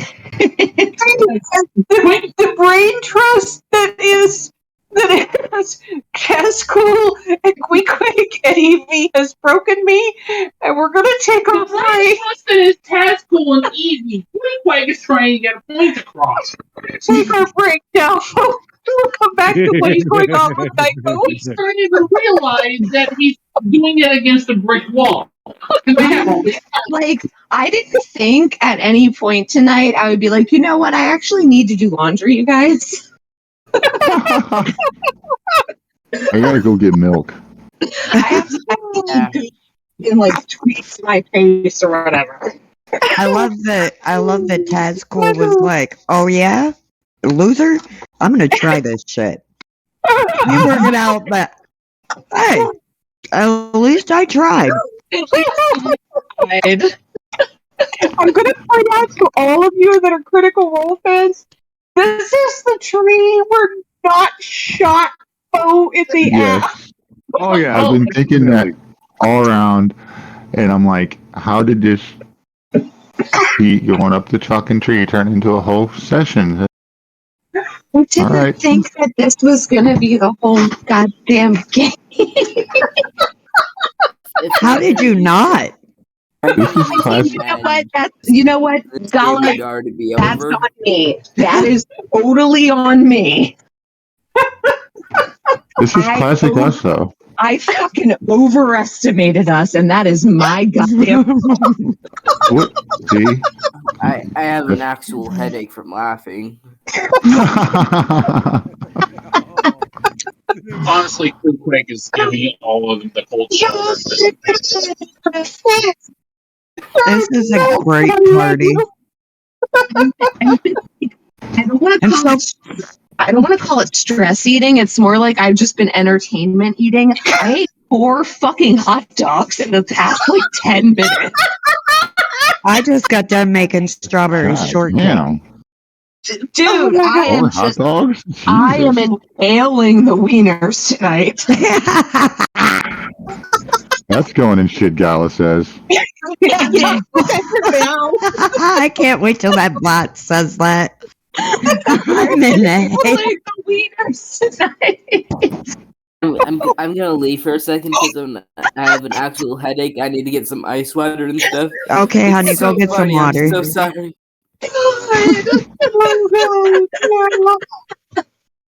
Oh, fucking Christ. Yeah, no, like I kept going into Alex's office and I was like, I'm so hungry. And he was like, well, there's meatloaf. And I was like, I'm gonna eat another wiener. And he was like, you're a fucking weird ass motherfucker tonight. Like I've given you Climbing a tree, man. Leave me alone. I've given you food options and you're just like wieners. Oh my god, my head. Where I'm mentally and emotionally at tonight. Just wieners. I will eat this sodium meat tube. You know what?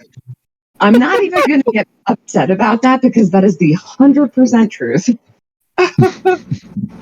Okay, Give me the pieces. fucking Christ. I'm gonna go ahead and break away for just a second too. I need to use the restroom and because I'm laughing so fucking hard. I'll be back in a minute. We're testing her constitution.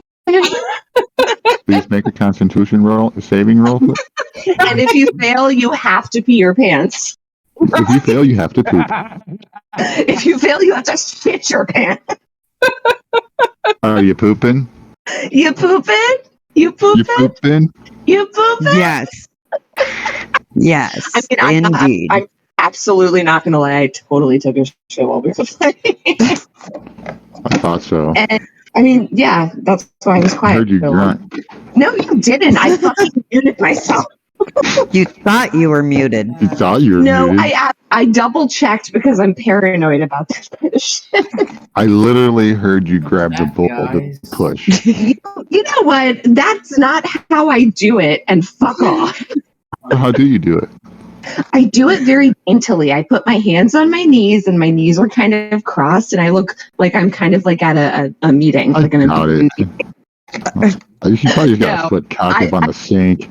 I fucking man spread, and I lean over, and I'm just like, Got a paper. no, who the fuck reads when they're on the toilet? I mean, I used to go through like a solid 3 chapters of a book, but I was only pooping for like 10% of the time. And I just like Ass ass and thighs got a bowl print. Basically, yes. Yep. Fucking You know, but I'm not even ashamed. I'm in my 30s. I have no shame left. We have no shame. We play D&D. We have no shame. We play D&D. There's no shame here. Fucking bucket's empty. I mean, the bucket's not empty, but yeah, the shame part is. The bucket's not empty. It's full of the shame. What are you talking about? It's full of the shit, bro. I'm sorry. I'm in a mood tonight. Some wieners. That's probably. That's the problem. I mean, Command. oh, hi, Matt. I'm gonna use command. I mean, That was good shit, if I Matthew. could use command on the toilet, I would like be in and out very quickly. I use unseen servant. What exactly? Or mage hand even. Oh, that's God. I feel bad for both of those incorporeal things that help you now. They call it a familiar for a reason, you know. Oh God. That's a little too familiar, Burr. Maybe just a little. Oh fuck. Oh my God. Oh, so I went grocery shopping today and I forgot, like, I went grocery shopping, obviously, for all the normal shit. But then I also, like, just got a bunch of random things that were on sale because I don't know how to pack a lunch for myself anymore. Oh. So I just got a bunch of random nonsense, and I'm hoping that it will sustain me. You're never gonna eat. Right. It's like the banana I take to work. You never eat it. No, it just goes to work for like an For the outing. It's just like Emotional support banana. It's your emotional support banana. Funny enough, though, I did get bananas.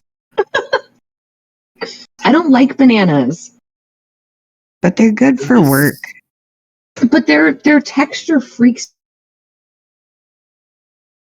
me out. I kind of get that. Like they're like, it's like eating tasty fabric. Like I like the flavor, but the texture, I feel like I'm eating like a wool sock that is very, very soft. Wow. Oh. I have to try that. Earn them feet again. Right? No. No. It was you. Fuck you, Joe. You and Dog can both beat dirt and fuck off. Dirty feet? That's what it is then? I swear to God. I'm just Gala, curious. Gala, sweetheart, my love. Can you ball tap him? That would require me to move a lot quicker than I can. You know what? I don't. It's kind of far from me. Yeah, I am in the kitchen too. Throw something at him. No, there's fish tanks. And she's terrible at throwing. Yes, she is terrible. So bad at throwing. Like, but I bet you good at Evie is better. No, not even. I'm so sorry. I am so sorry. Almost like rivals the crab parade. I don't know what's happening to me today. I'm so sorry. I think the crab parade never happened, and it's just like giant dream we all had one day. It's so ridiculous. I loved it. That was a lot of fun. A marching band made up entirely of children using makeshift instruments. I used safe water to make on bubbles to make them different colors and shapes and stuff. That was by far one of the favorite sessions of Zorhas I had when I was playing my favorite character, Blitz. Oh, I love that character. I remember, like, because I listened to the last, say, 5 or 6 episodes of that campaign before it ended. Mm-hmm. Because that was when I first joined the server, and it was like, to these people, and they're all fucking insane, and see if you would like to play with them. And I listened, and I was like, this is my goddamn tribe.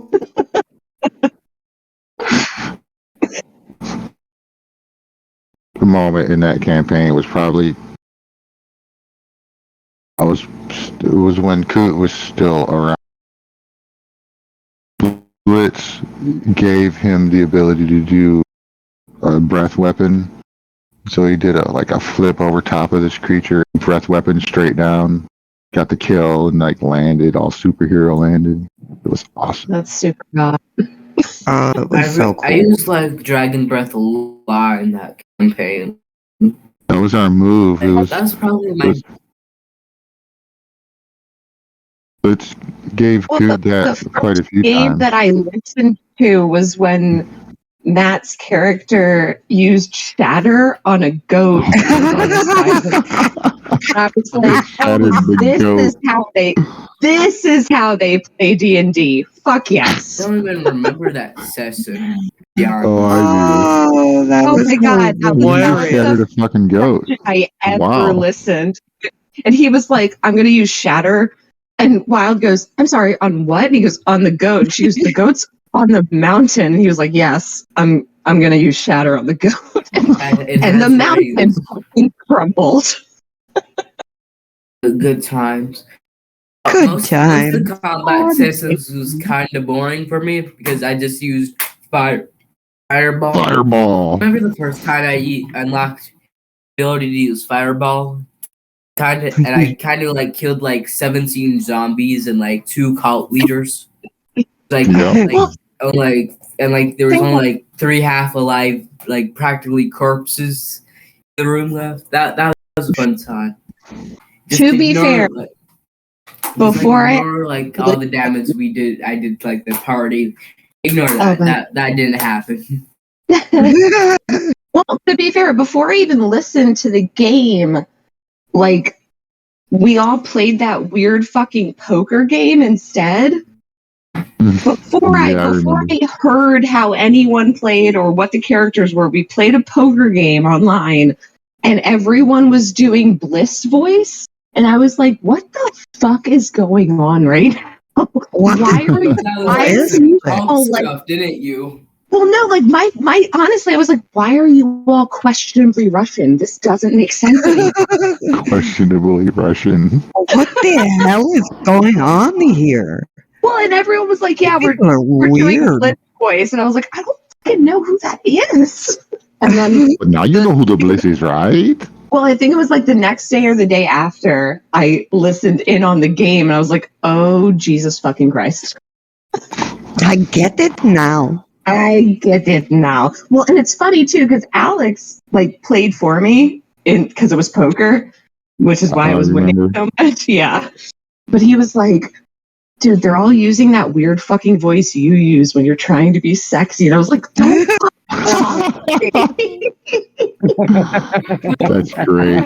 Like literally Bliss voice. Like when I unintentionally attempt to seduce him, I turn fucking Russian, and I don't know why. Because it is very sexy voice. It You want some really, vodka, bitch? no, babe, it's not.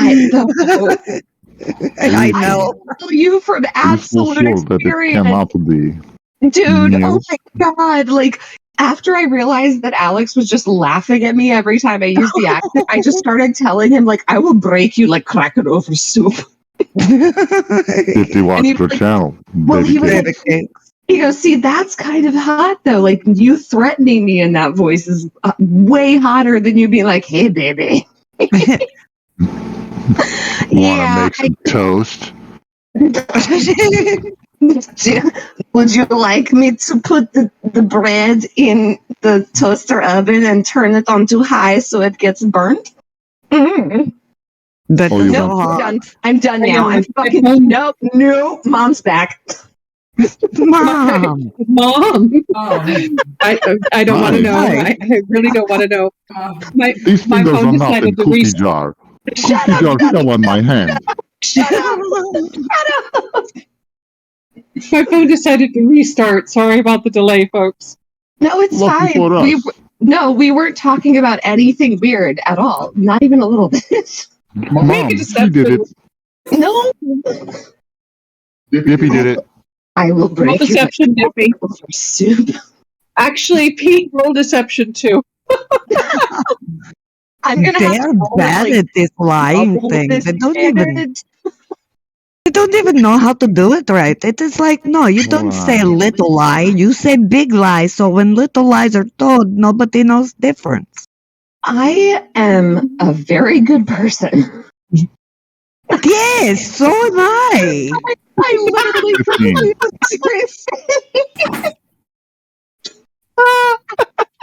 I'm not a good person. It's fine. Everything's fine. You're very much not a good person. I am very much very good person until you look me in the eyeballs or are within like 10 I am okay. Or maybe compared to real Russian, you are a good person. Compared to real Russian, that is racist, you dickhead. Don't be talking about my people like that. I will get so like you're Ukrainian. Shut up. Oh, that is true. Actually, I am Polish and I am Mongolian. I am all. God damn it! Fuck you. That's not that. Do you know that is right next to Fuckafistan? Yeah. Oh, God damn it. which is right next to your mother, and it's still not this big. Wow.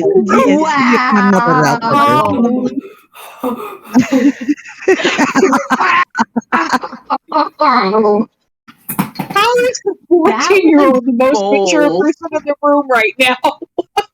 He's laughing at jokes. He's not so mature. We are teaching him how to be adult in the adult world. All is well.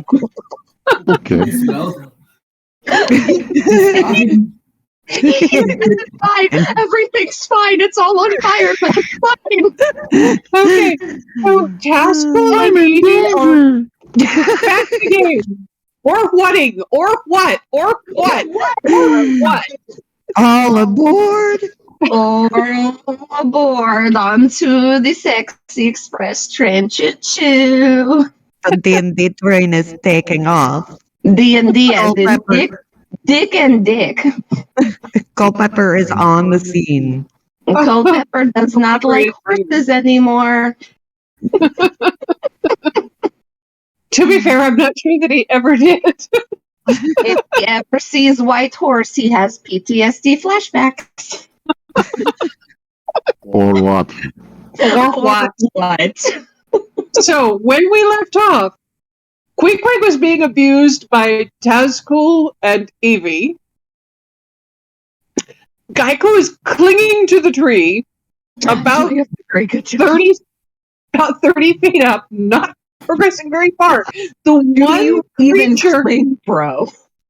one creature in this party who naturally has a climbing skill is having the hardest time.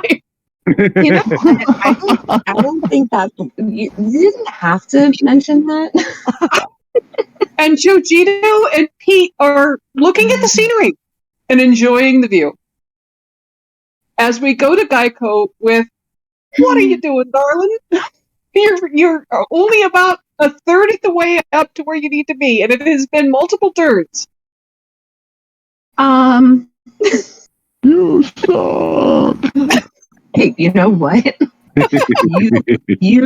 You'd better change back into Pete form soon, because I will actually fucking eat you. Can I just use my action to dash and try to make it 60 feet up? If I will give you your full speed to climb, because you are absolutely motivated at this point in time, but you're definitely going to have to successfully make that athletics check, babe. Okay, my bonus action is another bardic inspiration to myself. And come on. Okay, 19. Let's see if I can get any higher. Okay, yeah, 19. Yeah, all right. So you know what? I want to bite your whole face. Not Pete's, yours. Okay, so Pete, you and Jojito see Geico surging forward up the tree, almost foaming at the mouth at this point in time. Oh no, he's fully. It's like he swallowed an Alka-Seltzer and didn't take water with it. He just started chewing it. He's right. Right, and his eyes are doing that reptilian pupil dilate and then contract, and yeah, that thing. And surging up the tree, getting to about the 85, 90 foot point. Still a good 30 feet below where you two are. Is the rope still hanging down? The rope is still hanging down. It will not bear your weight any more than it would bear Jojito's weight. All right. Hold on, wait. So I did bonus, and I did my action, and then reaction. No, okay, yeah. I'm still just clinging to this tree like a right. I'm not scared. I just want to make that very clear. No, you're rabidly angry at this point in time. You're 30 feet below them, and I will point out that speech is a free action. I am still on my way up. Oh, I see Pete is still a raccoon. I would suggest that you maybe change back before I get up there because I'm going to be very hungry and you look incredibly tasty. And also, I am mad at you and want to eat you. You fucker!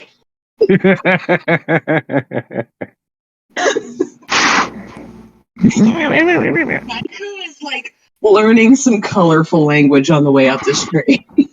Right. Pete, it's your turn. Okay.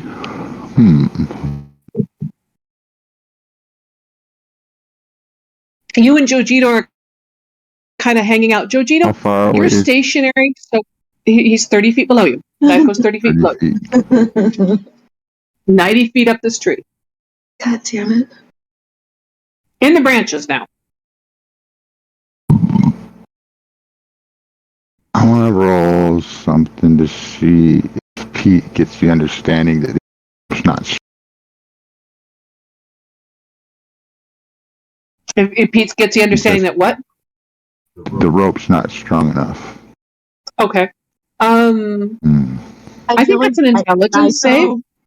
I feel like Geico, because he couldn't use like another action, you just kind of see him like intermittent, like the rope is swinging in the wind, and he's like, like he's trying to catch it with his mouth, but it just keeps baiting him. I guess investigation. Yeah, that'll work. 18. Yeah, 18. You realize that the rope's there. It's securely tied on. It's not really of use to anybody. Yeah. At least not for climbing purposes. So he's gonna look at Jojito's like pack, and I assume you have a rope. Oh, I do. So he'll kind of point at your rope and paw at it. Point at his rope and hope you get it. I'm holding on, Pete. You get it. He can't pick up your rope. It's too heavy. Oh, yeah. He's trying to convey to you to tie your rope to the branch. Do I have perception? Yeah, I think that would be a perception roll. Yeah, absolutely. Wouldn't that be like performance for Pete? No, Pete's. I think he's right, actually. Yeah, go for it. Charade. Like rule like me teaching someone like gambling. Yeah, I mean it is kind of charades. And see? 7. All right. Yeah, perception at disadvantage there, please, Jojito. Ouch. Then I'm going to say blessed does not apply. No, it's fine. It's fine. No, you're fine. That's a good idea. He's at 3. So Jojito, you absolutely know that he's trying to get the rope, and you get the rope off of your pack and hand it to him. He drops it. Oh my god. Oh, I love it. And the rope falls. Because No. I want to try to take it. I'll do it. All right. So Pete, the raccoon. Disadvantage. Yes. Oh, It's come heavy. on. He already has a minus. It's heavy. A rope is not light. There's been a huge argument about that on Reddit. Fine, you cruel DM. A rope is not light, and it's also difficult to hold on to. Don't do the crime if you can't do the time. You shut your hole, peanut gallery. Double nat 20. Double nat 20. I'm just saying, and this is why I made that one creature. I had the ability to speak American Sign Language. So, I think it's a 5. I think that's a 5. Yeah, that's a 5. You reach for the rope. You attempt to hold on to the rope, and the rope falls. It does catch on the branches, sort of just below where Geico is. Oh, okay. But Well, yeah, no, that works. Got it. Am I the only one that's roboting? Oh No. God. Going robot. You're roboting Wilde, The Terminators are invading. right? All right, hold on. After some random person. I'll be back. Better? Yeah. So Okay. I think I got this. So Pete still has his movement. Okay, well, wait a second. I need to play out the rest of the rope thing here. Okay. So the rope falls, and with a 5, I'm going to make you make a dex save to not lose your balance. My God. Bum, bum, bum.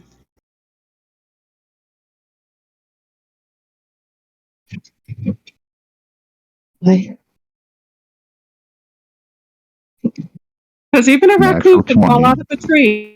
Yeah, your raccoon, absolutely. Dude, I've seen raccoons fall down a set of stairs before. They are not the most graceful fucking creature. But in a they're tree, they durable. usually are. They're incredibly durable. That's the only thing they have going for them. And they can So fly now- themselves off to like a 2-inch So now what span. You can squeeze through anything. So now what are you doing now, Pete, with the rope? So the rope fell into branches just below Geico. Yes. So Pete's gonna make his way down past the Geico to the branch where the rope is. Wait. As he passes Geico, can I use a reaction to try to bite it? You can use an opportunity attack. Yes. Well, because it's not so much that he wants to hurt him. It's just animal instinct of, I've been talking about eating you this whole time. And now you're within reach. I'll let you make a snapping attack on the way by. Okay, hold on. God damn it. I asked this question. I am upstairs. Give me a second. I'm going downstairs. No. Hopefully the raccoon has a lot of HP and Geico doesn't crit. I mean, I feel like it has to be a disadvantage. Yeah, very much. So Pete, you're moving down to where the rope is, which is about 30 feet down. Okay. Mhm. So that's one. I mean, I could have said that I don't get within 5 feet of you. So 11 would not hit, right? Nope. Okay. It does not hit. I got a double though. I got a 22. If only. Only. So once he gets That's to the not the world rope, we live in. What, Pete? once he gets to the rope, since the branch is holding the, he wants to try to maneuver it and get a knot tied in it. Yeah, you can do that Even if- easily with a performance. Give me performance. Okay. Does he get advantage because he has cute little thumbs? No. No, he's trying to tie off a rope that's too big for his cute little thumbs. Can I have sleight of hand since that's dex based? You can. This is the cutest Pete has ever Sharon. in my eyes. Yeah. Yeah, not this turn. The rope's still caught, but not this turn. You aren't able to make a knot that holds this turn. So you are just below Geico, attempting That's to my tie turn. off the knot with the rope. Okay. You tasty looking motherfucker. As we go back to the crew on the ground who are standing around, Queequeg has kind of stomped off from you others. Evie and Tazcool, make a perception roll. Okay. I've been rolling like horrible lately. I haven't said the Forbidden One's name yet. I get downtown. Come on. I just rolled a 1. Scratch my back. Even talking about him. Oh my god. I almost rolled in that one. He's like super cursed. Okay, so 13, luckily. Okay.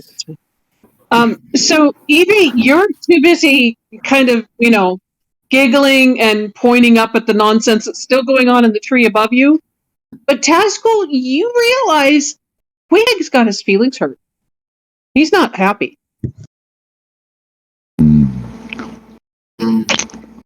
Okay.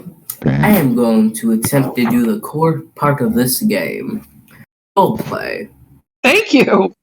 I've been doing this whole time. It is a role-playing game. Yes, By it the is. way, does not make sense for video games. Why did, of all things, did video games adopt the RPG thing? But they just make... Oh, never mind. I'm gonna go on a tangent. Sorry. Really doesn't make sense. What doesn't? It's different types of role play, I think. Let's not go down the tangent. Go tell me what you're role playing there, Tazgul.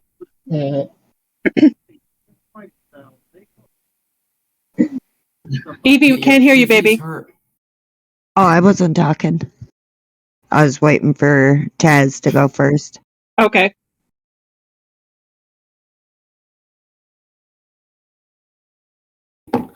Quig, are you okay? Did you get your fifis hurt? Are you okay? Your feelings. Be honest, do you actually care? Well, I care about what? Do you actually care about how I feel? About how any of us feel? Do you actually give a damn?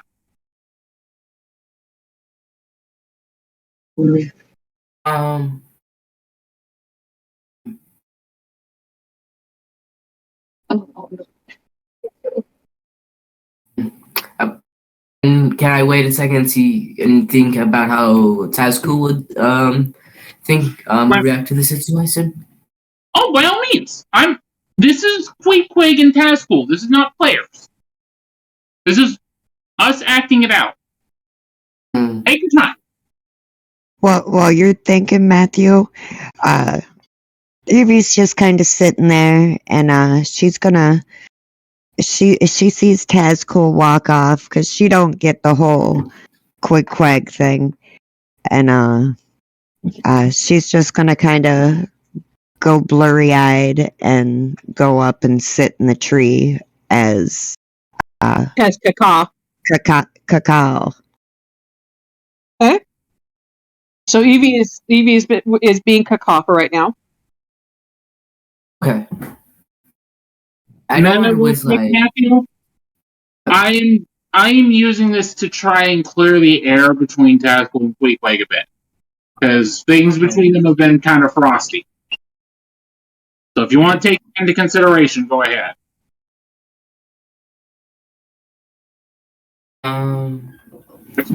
I don't wish any ill will upon you.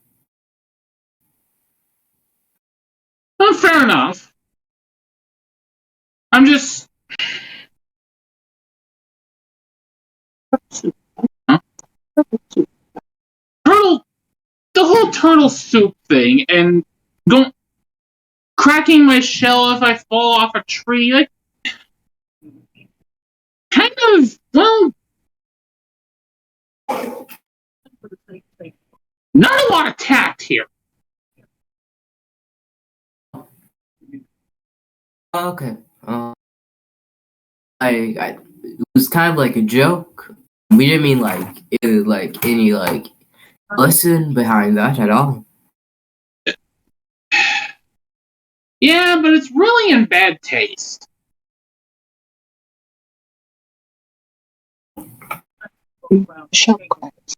A shell crack is kind of...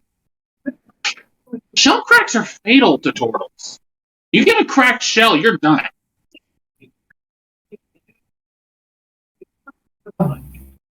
Our shells are connected or fused with our bodies.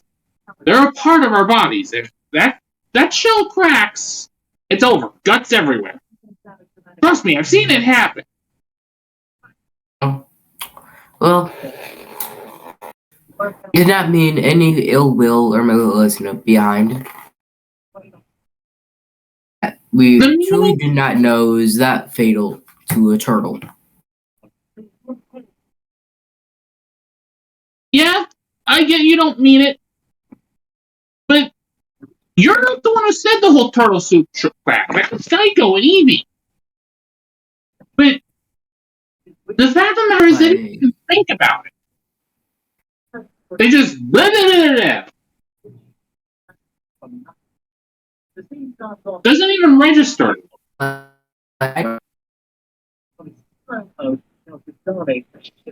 Okay, Matt, you're roboting. We can't hear you. What you're saying, baby? Am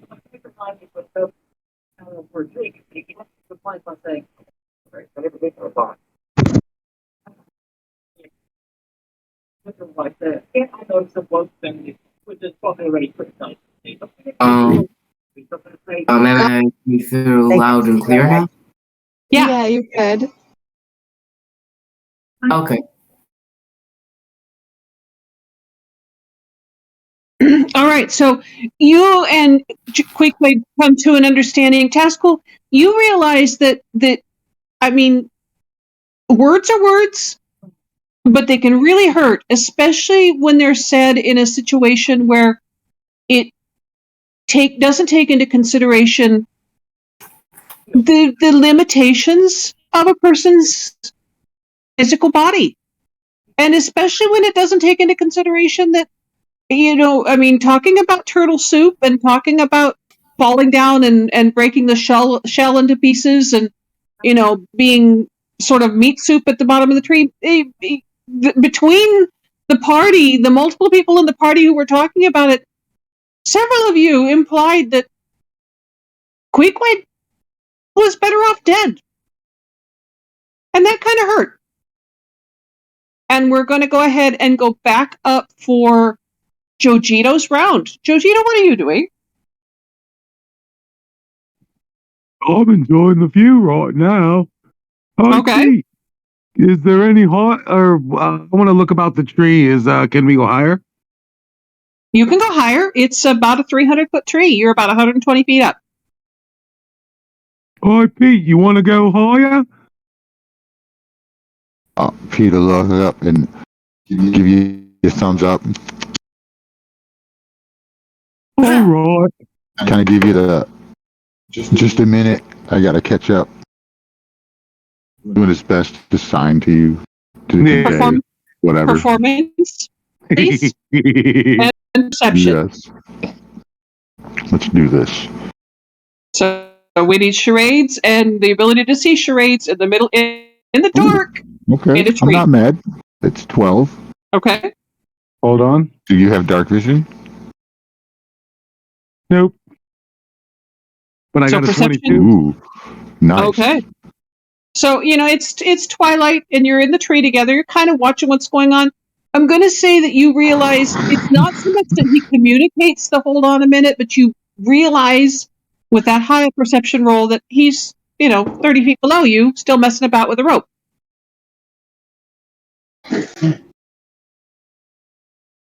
He's not there. He's not right beside you on the branch. Also, Jojito, I need you to do something to secure your position on the tree. You are at a place where the branch comes out from the tree and you're clinging to the branch, but you cannot stay static. You either have to climb or you have to pull yourself up onto that branch and sit.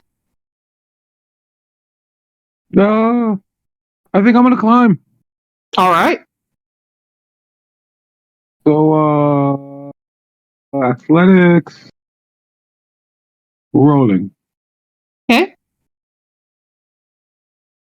Just because I saw how easily Pete got up the tree, so I figured he can catch up. Okay.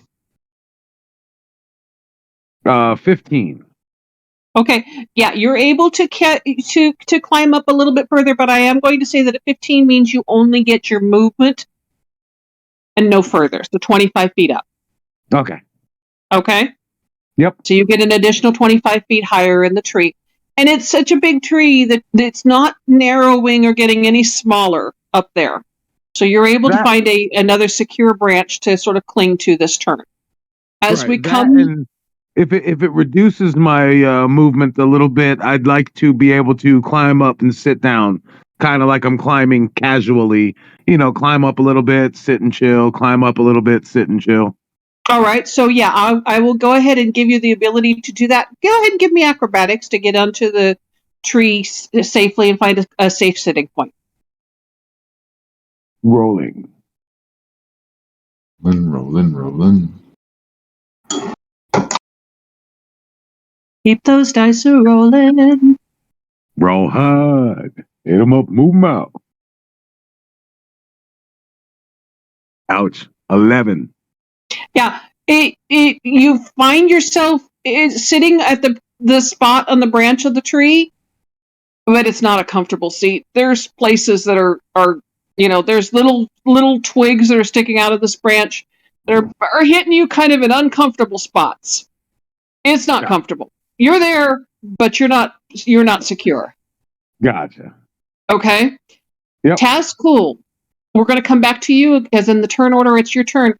You've gotten some unique revelations from Queequeg, who's still sort of sitting there smoking his pipe, communicated his discomfort with you, kind of looking at you like, do you understand, dude? It's your turn. Okay.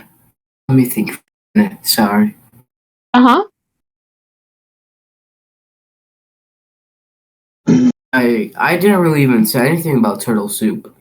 It was like Evie and like Jojito, Oh yeah, I know it was them.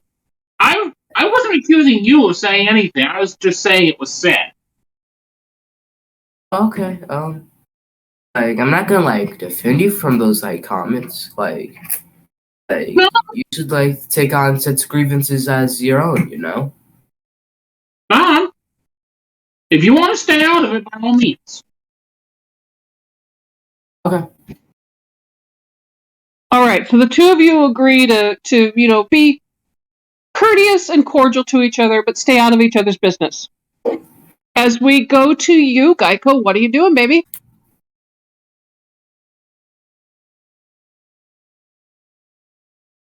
Dippy? Sorry, I was muted. Jesus. How far away am I? He is just below you, fucking with a piece of rope. Jojito is now about 50 feet above you. I don't care about Jojito. How far away is Pete? About 5 feet. About 5 feet below you. And when you look at Pete, he's within melee reach. Yes, but when you look at him, he's looking at you. He's got these big, cute raccoons, and he's sitting on the branch, and he's holding up the rope. I'm going to be honest with you, Geico has no concept of cute. He sees... Okay, I'll roll for it. He sees glistening... I'm rolling for cute. Roll for cute. We're fucking cute. Wouldn't that just be a straight charisma roll? What do I have to roll against cute? I think that's going to be insight. Persuasion, really. It's going to be persuasion on Pete and insight from Geico. I'm going to go ahead and use a bardic, or not my bardic, but another one of my DMs.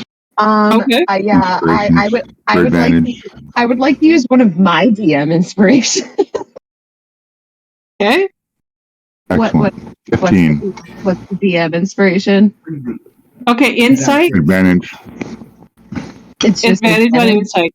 Oh shit, son. 25. Yeah. Yeah. Geico. Geico is within about 5 feet of you, and he looks hungry. I understand that you are my friend. You are Pete. But also at the same time, you are incredibly fat and juicy looking. And you're so close. I'm going to give you 10 seconds to run away before I chase after you.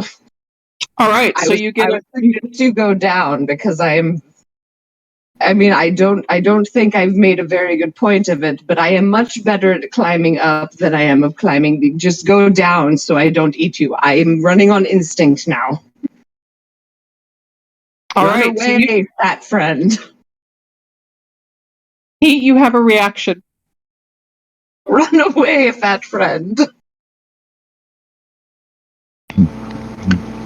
Pete's gonna hug Geico. Do not touch her. Oh God, I'm gonna bite him. I have to bite him. No, you don't.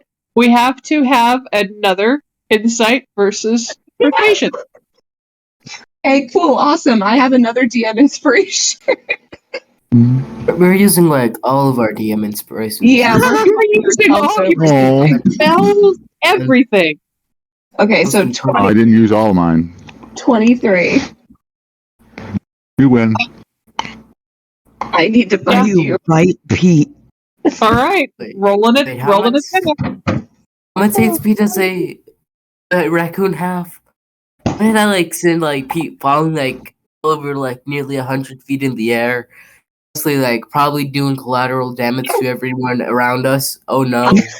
This 23 hits. Yep. That's a 3 piercing damage. But as he's doing it, he's like, I am sorry.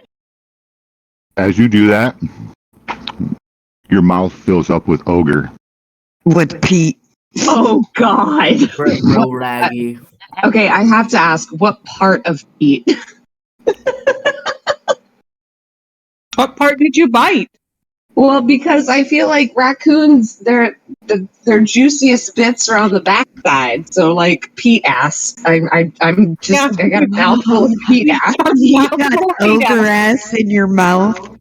Yeah. Now, Pete, I need a dexterity save to remain in the tree. No, I never thought that anything could be grosser than the soup pocket. But ogre ass. 22. It's a close second. You get bit. You take very little damage, and you instantly change back into Pete. And you were clinging to this branch that you were sitting on before, secure in your place with Geico hanging off of your ass. I told you. No, it's not Pete. It is not funny. This is not even a little bit funny. You can't hurt me, Geico. I wasn't trying to. I told you. This literally the entire time I was telling you that my instincts were taking over, and now I'm.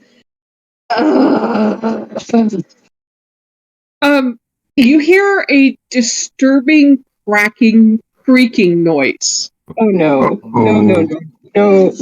No, Pete, no! I have a question though. Mm-hmm. He has another wild shape. Yes. I suggest you use it because And that branch is breaking. Right, and Pete, although cannot turn into a flying creature, can you turn into a gliding squirrel? No, what level are you? No. Sugar glider. No, because if he's not level 8, he can't glide as a squirrel either, because gliding's not flying. No, but that's the thing. It's so if you actually look it up, it's counted as flying. I looked this up. That's Isla's preferred shape, and she's not allowed to glide. That's fine. Till she hits level 8. I'm sorry. I'm going to be a stickler on this one because I feel you. Giant flying squirrel is literally my thing. If it's written, it's it, and I call bullshit, but I have to accept it. Yeah, I agree on that too. We already called bullshit on it because I wanted to let Isla do it, but yeah. I couldn't. And we're how far up?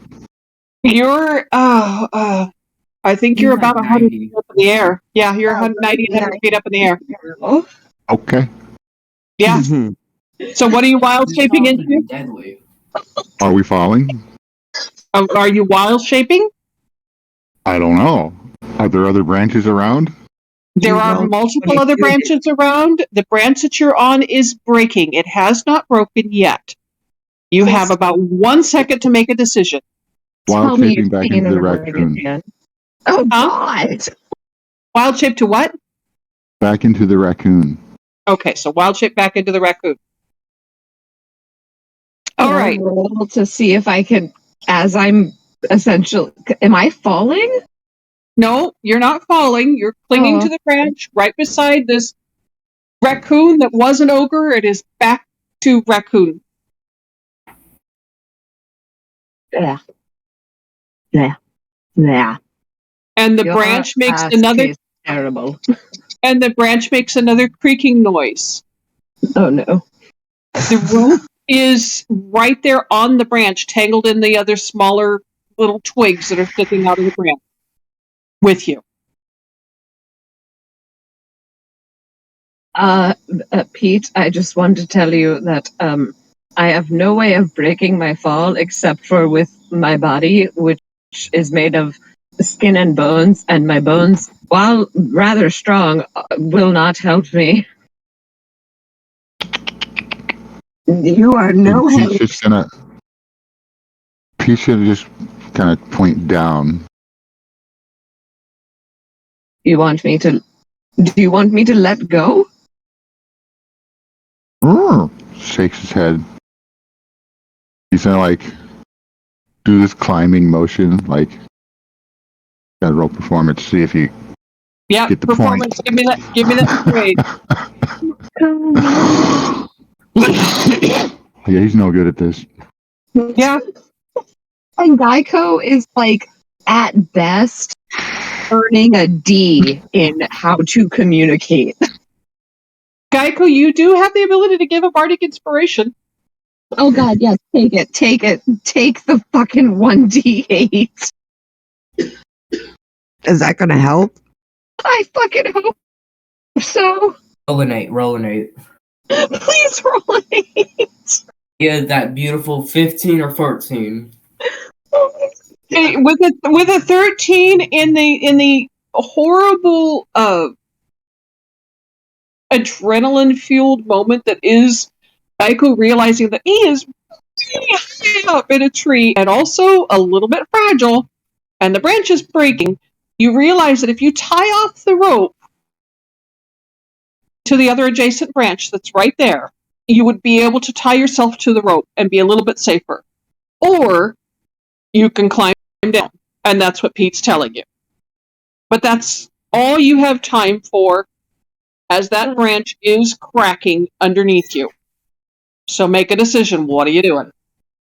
I will try to climb back down. Very grudgingly, because I wanted to make it up to sit on the branch with my friends, but clearly this is not safe anymore. All right. So I need athletics. God damn it. And I'm just going to roll normal because it's going down instead of up. 15? Yeah, you don't get very far. You get about half your movement, but you do get to another branch that is safer and not breaking. And he looks up and kind of waves at Raccoon Pete. I made it. You are a very good friend. I still want to eat you because you look rather delicious, but it's only because your booty is so fat. All right, Evie, you have been watching through the eyes of Cacao all of this nonsense. It's your turn, sweetheart. What are you doing?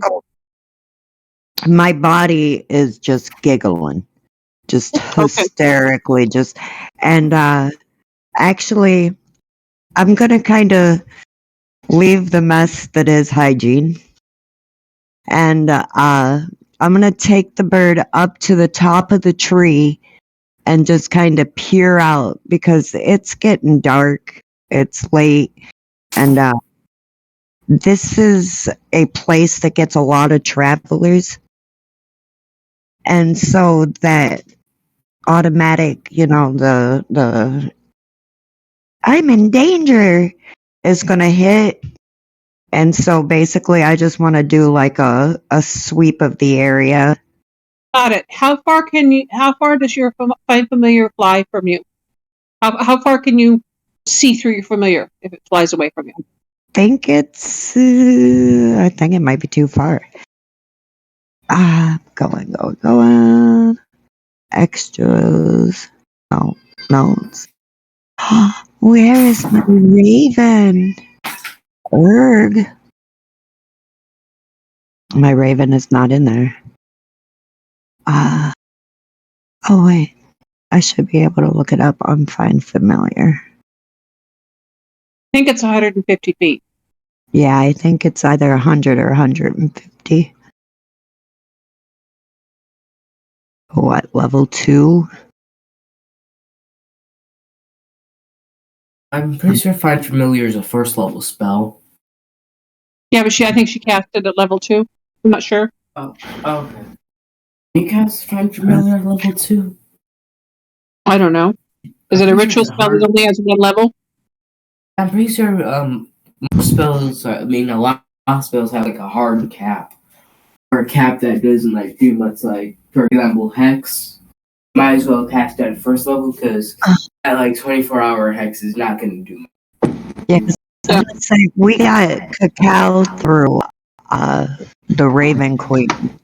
Yeah. As opposed to a spell. Right. So, but bitch, I will eat you, right? That's evocation? No, Yep. Tender. I think it's 150, and I can't look it up, unfortunately, or I would. I'm looking it up for you. Look it up.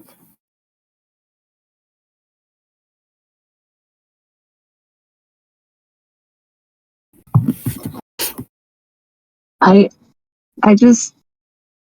just now realizing I have used almost all of my bardic inspirations on climbing a fucking tree.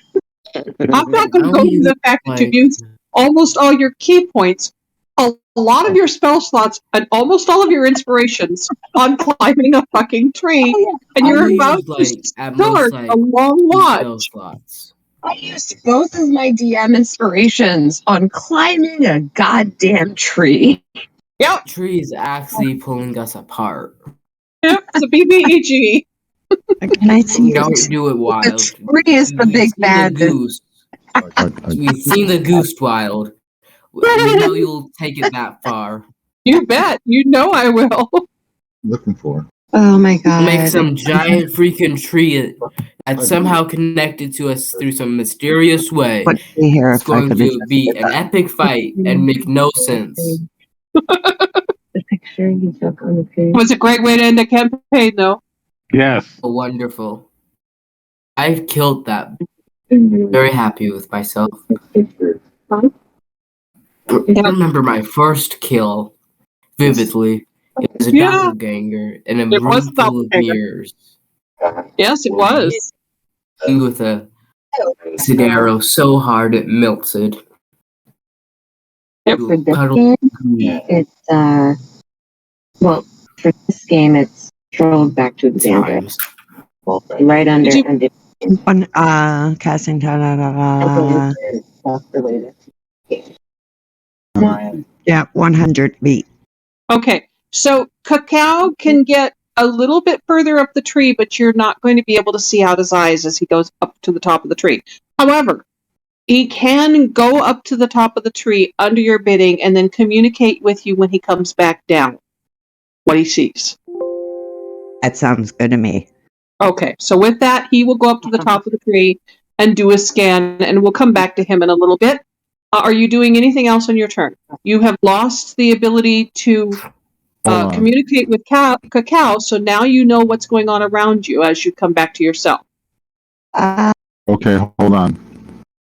Let me read the rule to you if you don't mind. Yeah, go ahead. I'll actually post this section. Yeah, go ahead. It says, while your familiar is within 100 feet of you, telepathically. Additionally, as an action, you can see through your familiar's eyes and hear what it hears at the start of your without gaining the benefits of any special senses that the familiar has during this time. Mm-hmm. But in that regard, it doesn't really specify a distance you can see or hear.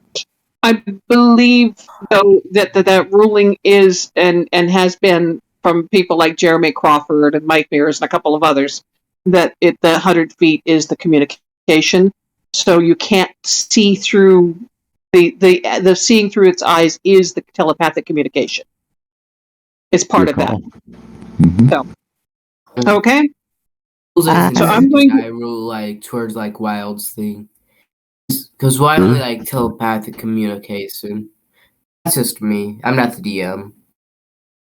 I think I'm just gonna kind of sit up against the tree where I'm at and just kind of listen. Okay. I'm holding that necklace. Okay. In that instance, then I would like you to make a perception roll, please. Hello, Alex. I see you typing. Hi, Alex. No, it's my Guiges typing. Sending I love it. I did AI stuff. Wow. It's beautiful.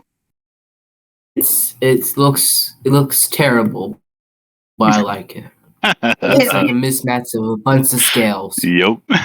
It looks as awkward as Geico is. Right? The best one's top left. I love 17. it. Or I'm sorry, 18. Okay, so 18. With an 18 perception, as you come back to yourself, you hear the tail end of Tazcool and Queequeg's conversation. And she's gonna kind of, I guess that was kind of mean, huh? So, is there a rock by me? Lots of little rocks, gravel. Okay, I'm gonna go over and I'm gonna draw a turtle. Okay. I'm gonna put a band-aid on his back, on his shell, and then I'm gonna put, I'm sorry, but my R's are backwards on purpose. And it says, I won't let you get hurt. I promise. Okay, so you're handing this to Queequeg? No, she's just kind of leaving it on the rock next to where she's sitting. Maybe he'll see it. Maybe he won't. But then, he don't have to see it because it's a promise that I'm making to the Raven Queen for him. Okay. All right. We'll come back to that in a minute then. And Pete, it is your turn. You're still sitting on the broken branch. You're light enough that it's not a problem. The rope that you were attempting to tie to the branch is there. I will say that the branch will hold up the weight of the rope. You can carry the end of the rope to another branch.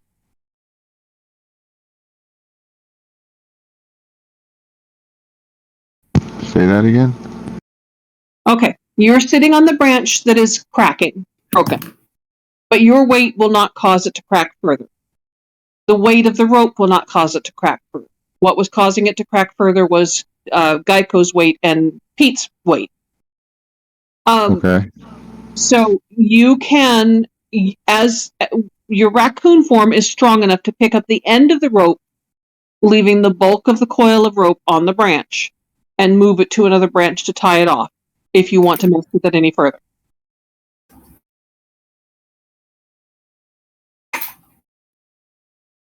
Okay. I just want to be clear on something. So, when the familiar dies, there's no of damage, right? Yeah, it didn't die. It just flew out of range. No, I'm asking a question. Oh, I'm sorry, what? When a familiar dies, what? Or not your familiar, wild shape. Wild shape transform back to your original shape. Yeah, you tell the Hit wild points shape. don't carry over. Is They that do not correct? carry over. When you wild shape, Okay. you get the hit points of your wild shape. When your wild shape Mhm. dies, you go back to the hit points you had before you wild shaped. Excellent. So he's gonna look up at Jojito over at Geico. Thumbs up. Leap off the back of the branch and fall down. All right. Oh no! This is most definitely going to go horribly. Oh no! You fall The flip. 100 plus feet to the Oh, ground. he's doing all kinds of flips, poses. Yeah. Yeah. Superman lands and poofs into whatever happens to the coon. Yeah, the raccoon dies Pete. instantly as you hit the ground, but you change back into Pete. I'm going to come back to what happens to Pete in a second. Geico, Excellent. Jojito, make wisdom saves, please. Did our friend just die? Oh no! 8. You think you did. You think your friend just committed suicide. 8. No.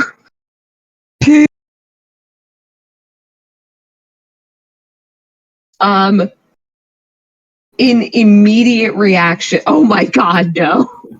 We both think he's down. Yeah, Jojito, you too. You saw him dive, and it's like, oh no, what have we done? Oh my god. And you can't see the base of the tree because the branches are in the way. You just saw your friend dive. Vanish from sight as he's doing acrobatics all the way down. And Pete, you get to the bottom of the tree, and you are shaped back into your form, but that landing took an impact. And I want you to roll, I need a dex save. Oh my god. Just straight dex save. I just gotta say, I love you, glorious bastards. Yeah. You land safely. You are knocked prone. The wind is knocked out of you. You don't take any damage. Okay. And you don't have any movement this turn. Okay. Wait. When he hits the ground, he's just gonna go, I'm okay. All right. Make perception rolls, Geico and Jojito. Oh, please. I have a +9, I swear to God. And I rolled a fucking nat 1. Go. I fucking swear to God! I swear to God, Oh, of Nat course. 20 for 23. Jesus, okay. thank Jojito, you hear the echoing voice coming up, and you realize you had a moment of, oh no! And then you're, oh, he's all right. Geico, I mean, I don't know whether there's pine needles in your ears, or whether you still have some bark cluttering up the auditory canal area where you have the little holes in the side of your head where a lizard hears. But you didn't hear it, and you think your friend is dead. Poor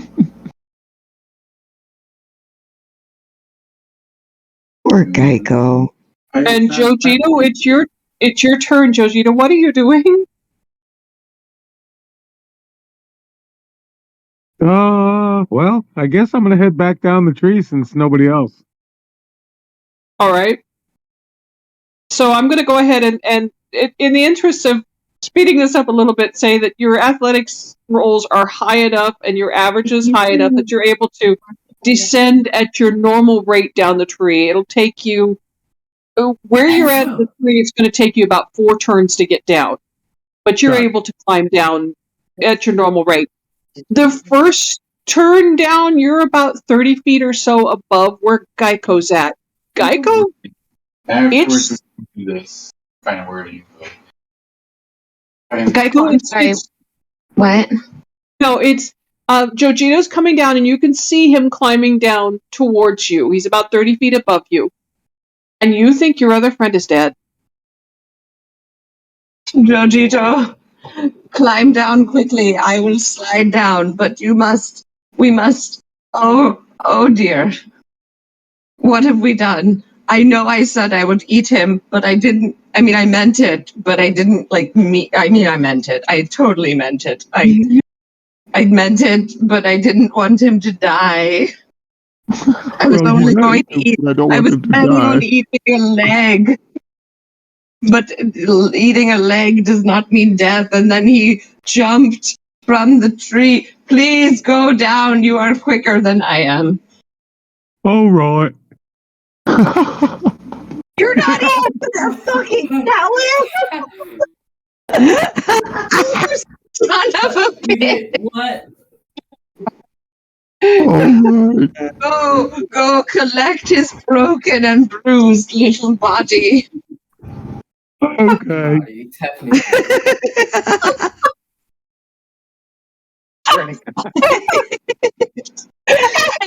This guy is slowly using his claws to scale down. He's not climbing down the tree. He's just slowly using his claws to just shred his way down the tree, and he's openly sobbing. Can I just say that Jojito accepting Geico's martyrdom and his sorrow and grief without any explanation is the best thing I've ever heard. Hey, Seriously, best sister. all Jojito's thinking about is he's helping a friend. Everything else went out the window. He asked for help, so I'm helping. I love Jojito. Joe, I fucking hate you.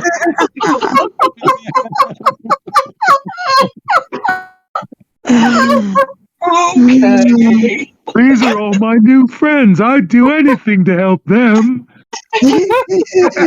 Except for tell one of them that the other one's not dead. You didn't ask that. All you asked is me to go down quick, so all right. Hurry, please, Jojito, hurry. Go collect his body before. Please do it before Evie finds it. Evie, you see Pete sitting there at the base of the tree, flat on his back, kind of with a oof look on his face, and he says, "I'm all right." Oh my god! You gotta do the first. Would I win? What I win? Turkey. Huh? Here, have this. Oh, I'm hungry. Me too. And on his way down the tree, Geico's like, it's almost like I can still hear his voice. He's haunting me. What's for dinner? Oh, it's a very mundane haunting. Roll perception again, Geico. I'll be right back. Ooh. Oh my god, it's a fucking natural one! Oh, you need to reload, reset, and roll again. I refuse. This is fucking perfect. Absolute hysteria. Geico's making so much noise in his grief that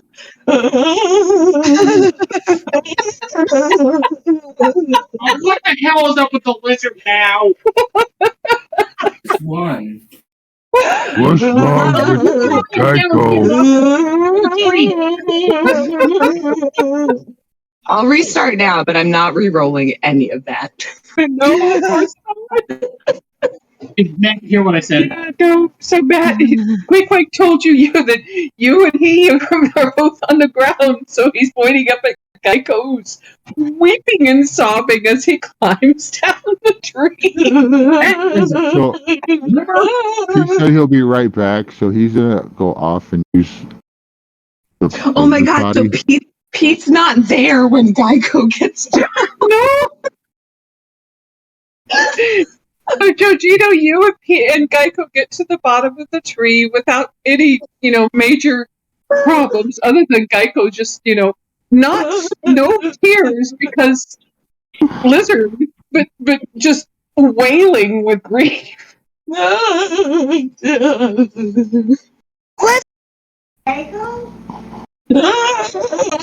You okay there, buddy? No, Evie, I'm so sorry for your loss. What loss? Right? I lost the race, but not much else. You are incredibly uncouth and very, very unsolicited in your... I don't care about you winning or losing. Definitely good though. I didn't think that you was the type to climb a tree, but you really did that, didn't you, Tazcool? Yeah, it was kind of boring, to be honest. What? Geico. Roll perception, please, Geico. Nat one. Another nat one, nat two, please. nat three. Nat two, nat three, nat one, nat two. Good. Come on. God damn it, Pete. You look up, kind of disbelieving of Tazcool's insensitivity, and a little ways away, you see Pete talking to Maggie at the dinner table where the group is gathered to. The rest of the group is gathered to eat. You'll see Pete. He's over there. Crying about it, Right? Pete is over there telling Maggie about how bit him in the ass. Geico is going to take a full running jump, Pete, and just hug him incredibly tightly. Okay. Oh my goodness. Geico. Yes. Pete, not food. You shut up. Wait, I need you to roll perception, please. Okay, give me this. Oh my god. You fucking assholes. I love you. This is probably like a world record for the most laughs we had in a game. Yeah. Queequeg is standing there with a what happened look on his face as Pete and Maggie are laughing at Geico. Geico is wailing. Georgino's standing at the bottom of the tree talking happily to Evie and Tazcool. And we're going to go ahead and close the session with the confusion and the nonsense that has been this session, where you literally just climbed a tree. We only climbed a fucking tree. Hold on. We didn't even fully climb the tree. You didn't fully climb the tree. I had nothing done. We had seen nothing except mass hysteria and a lot of laughs. A lot of laughs. Which is only slightly different from most of our games. Yeah.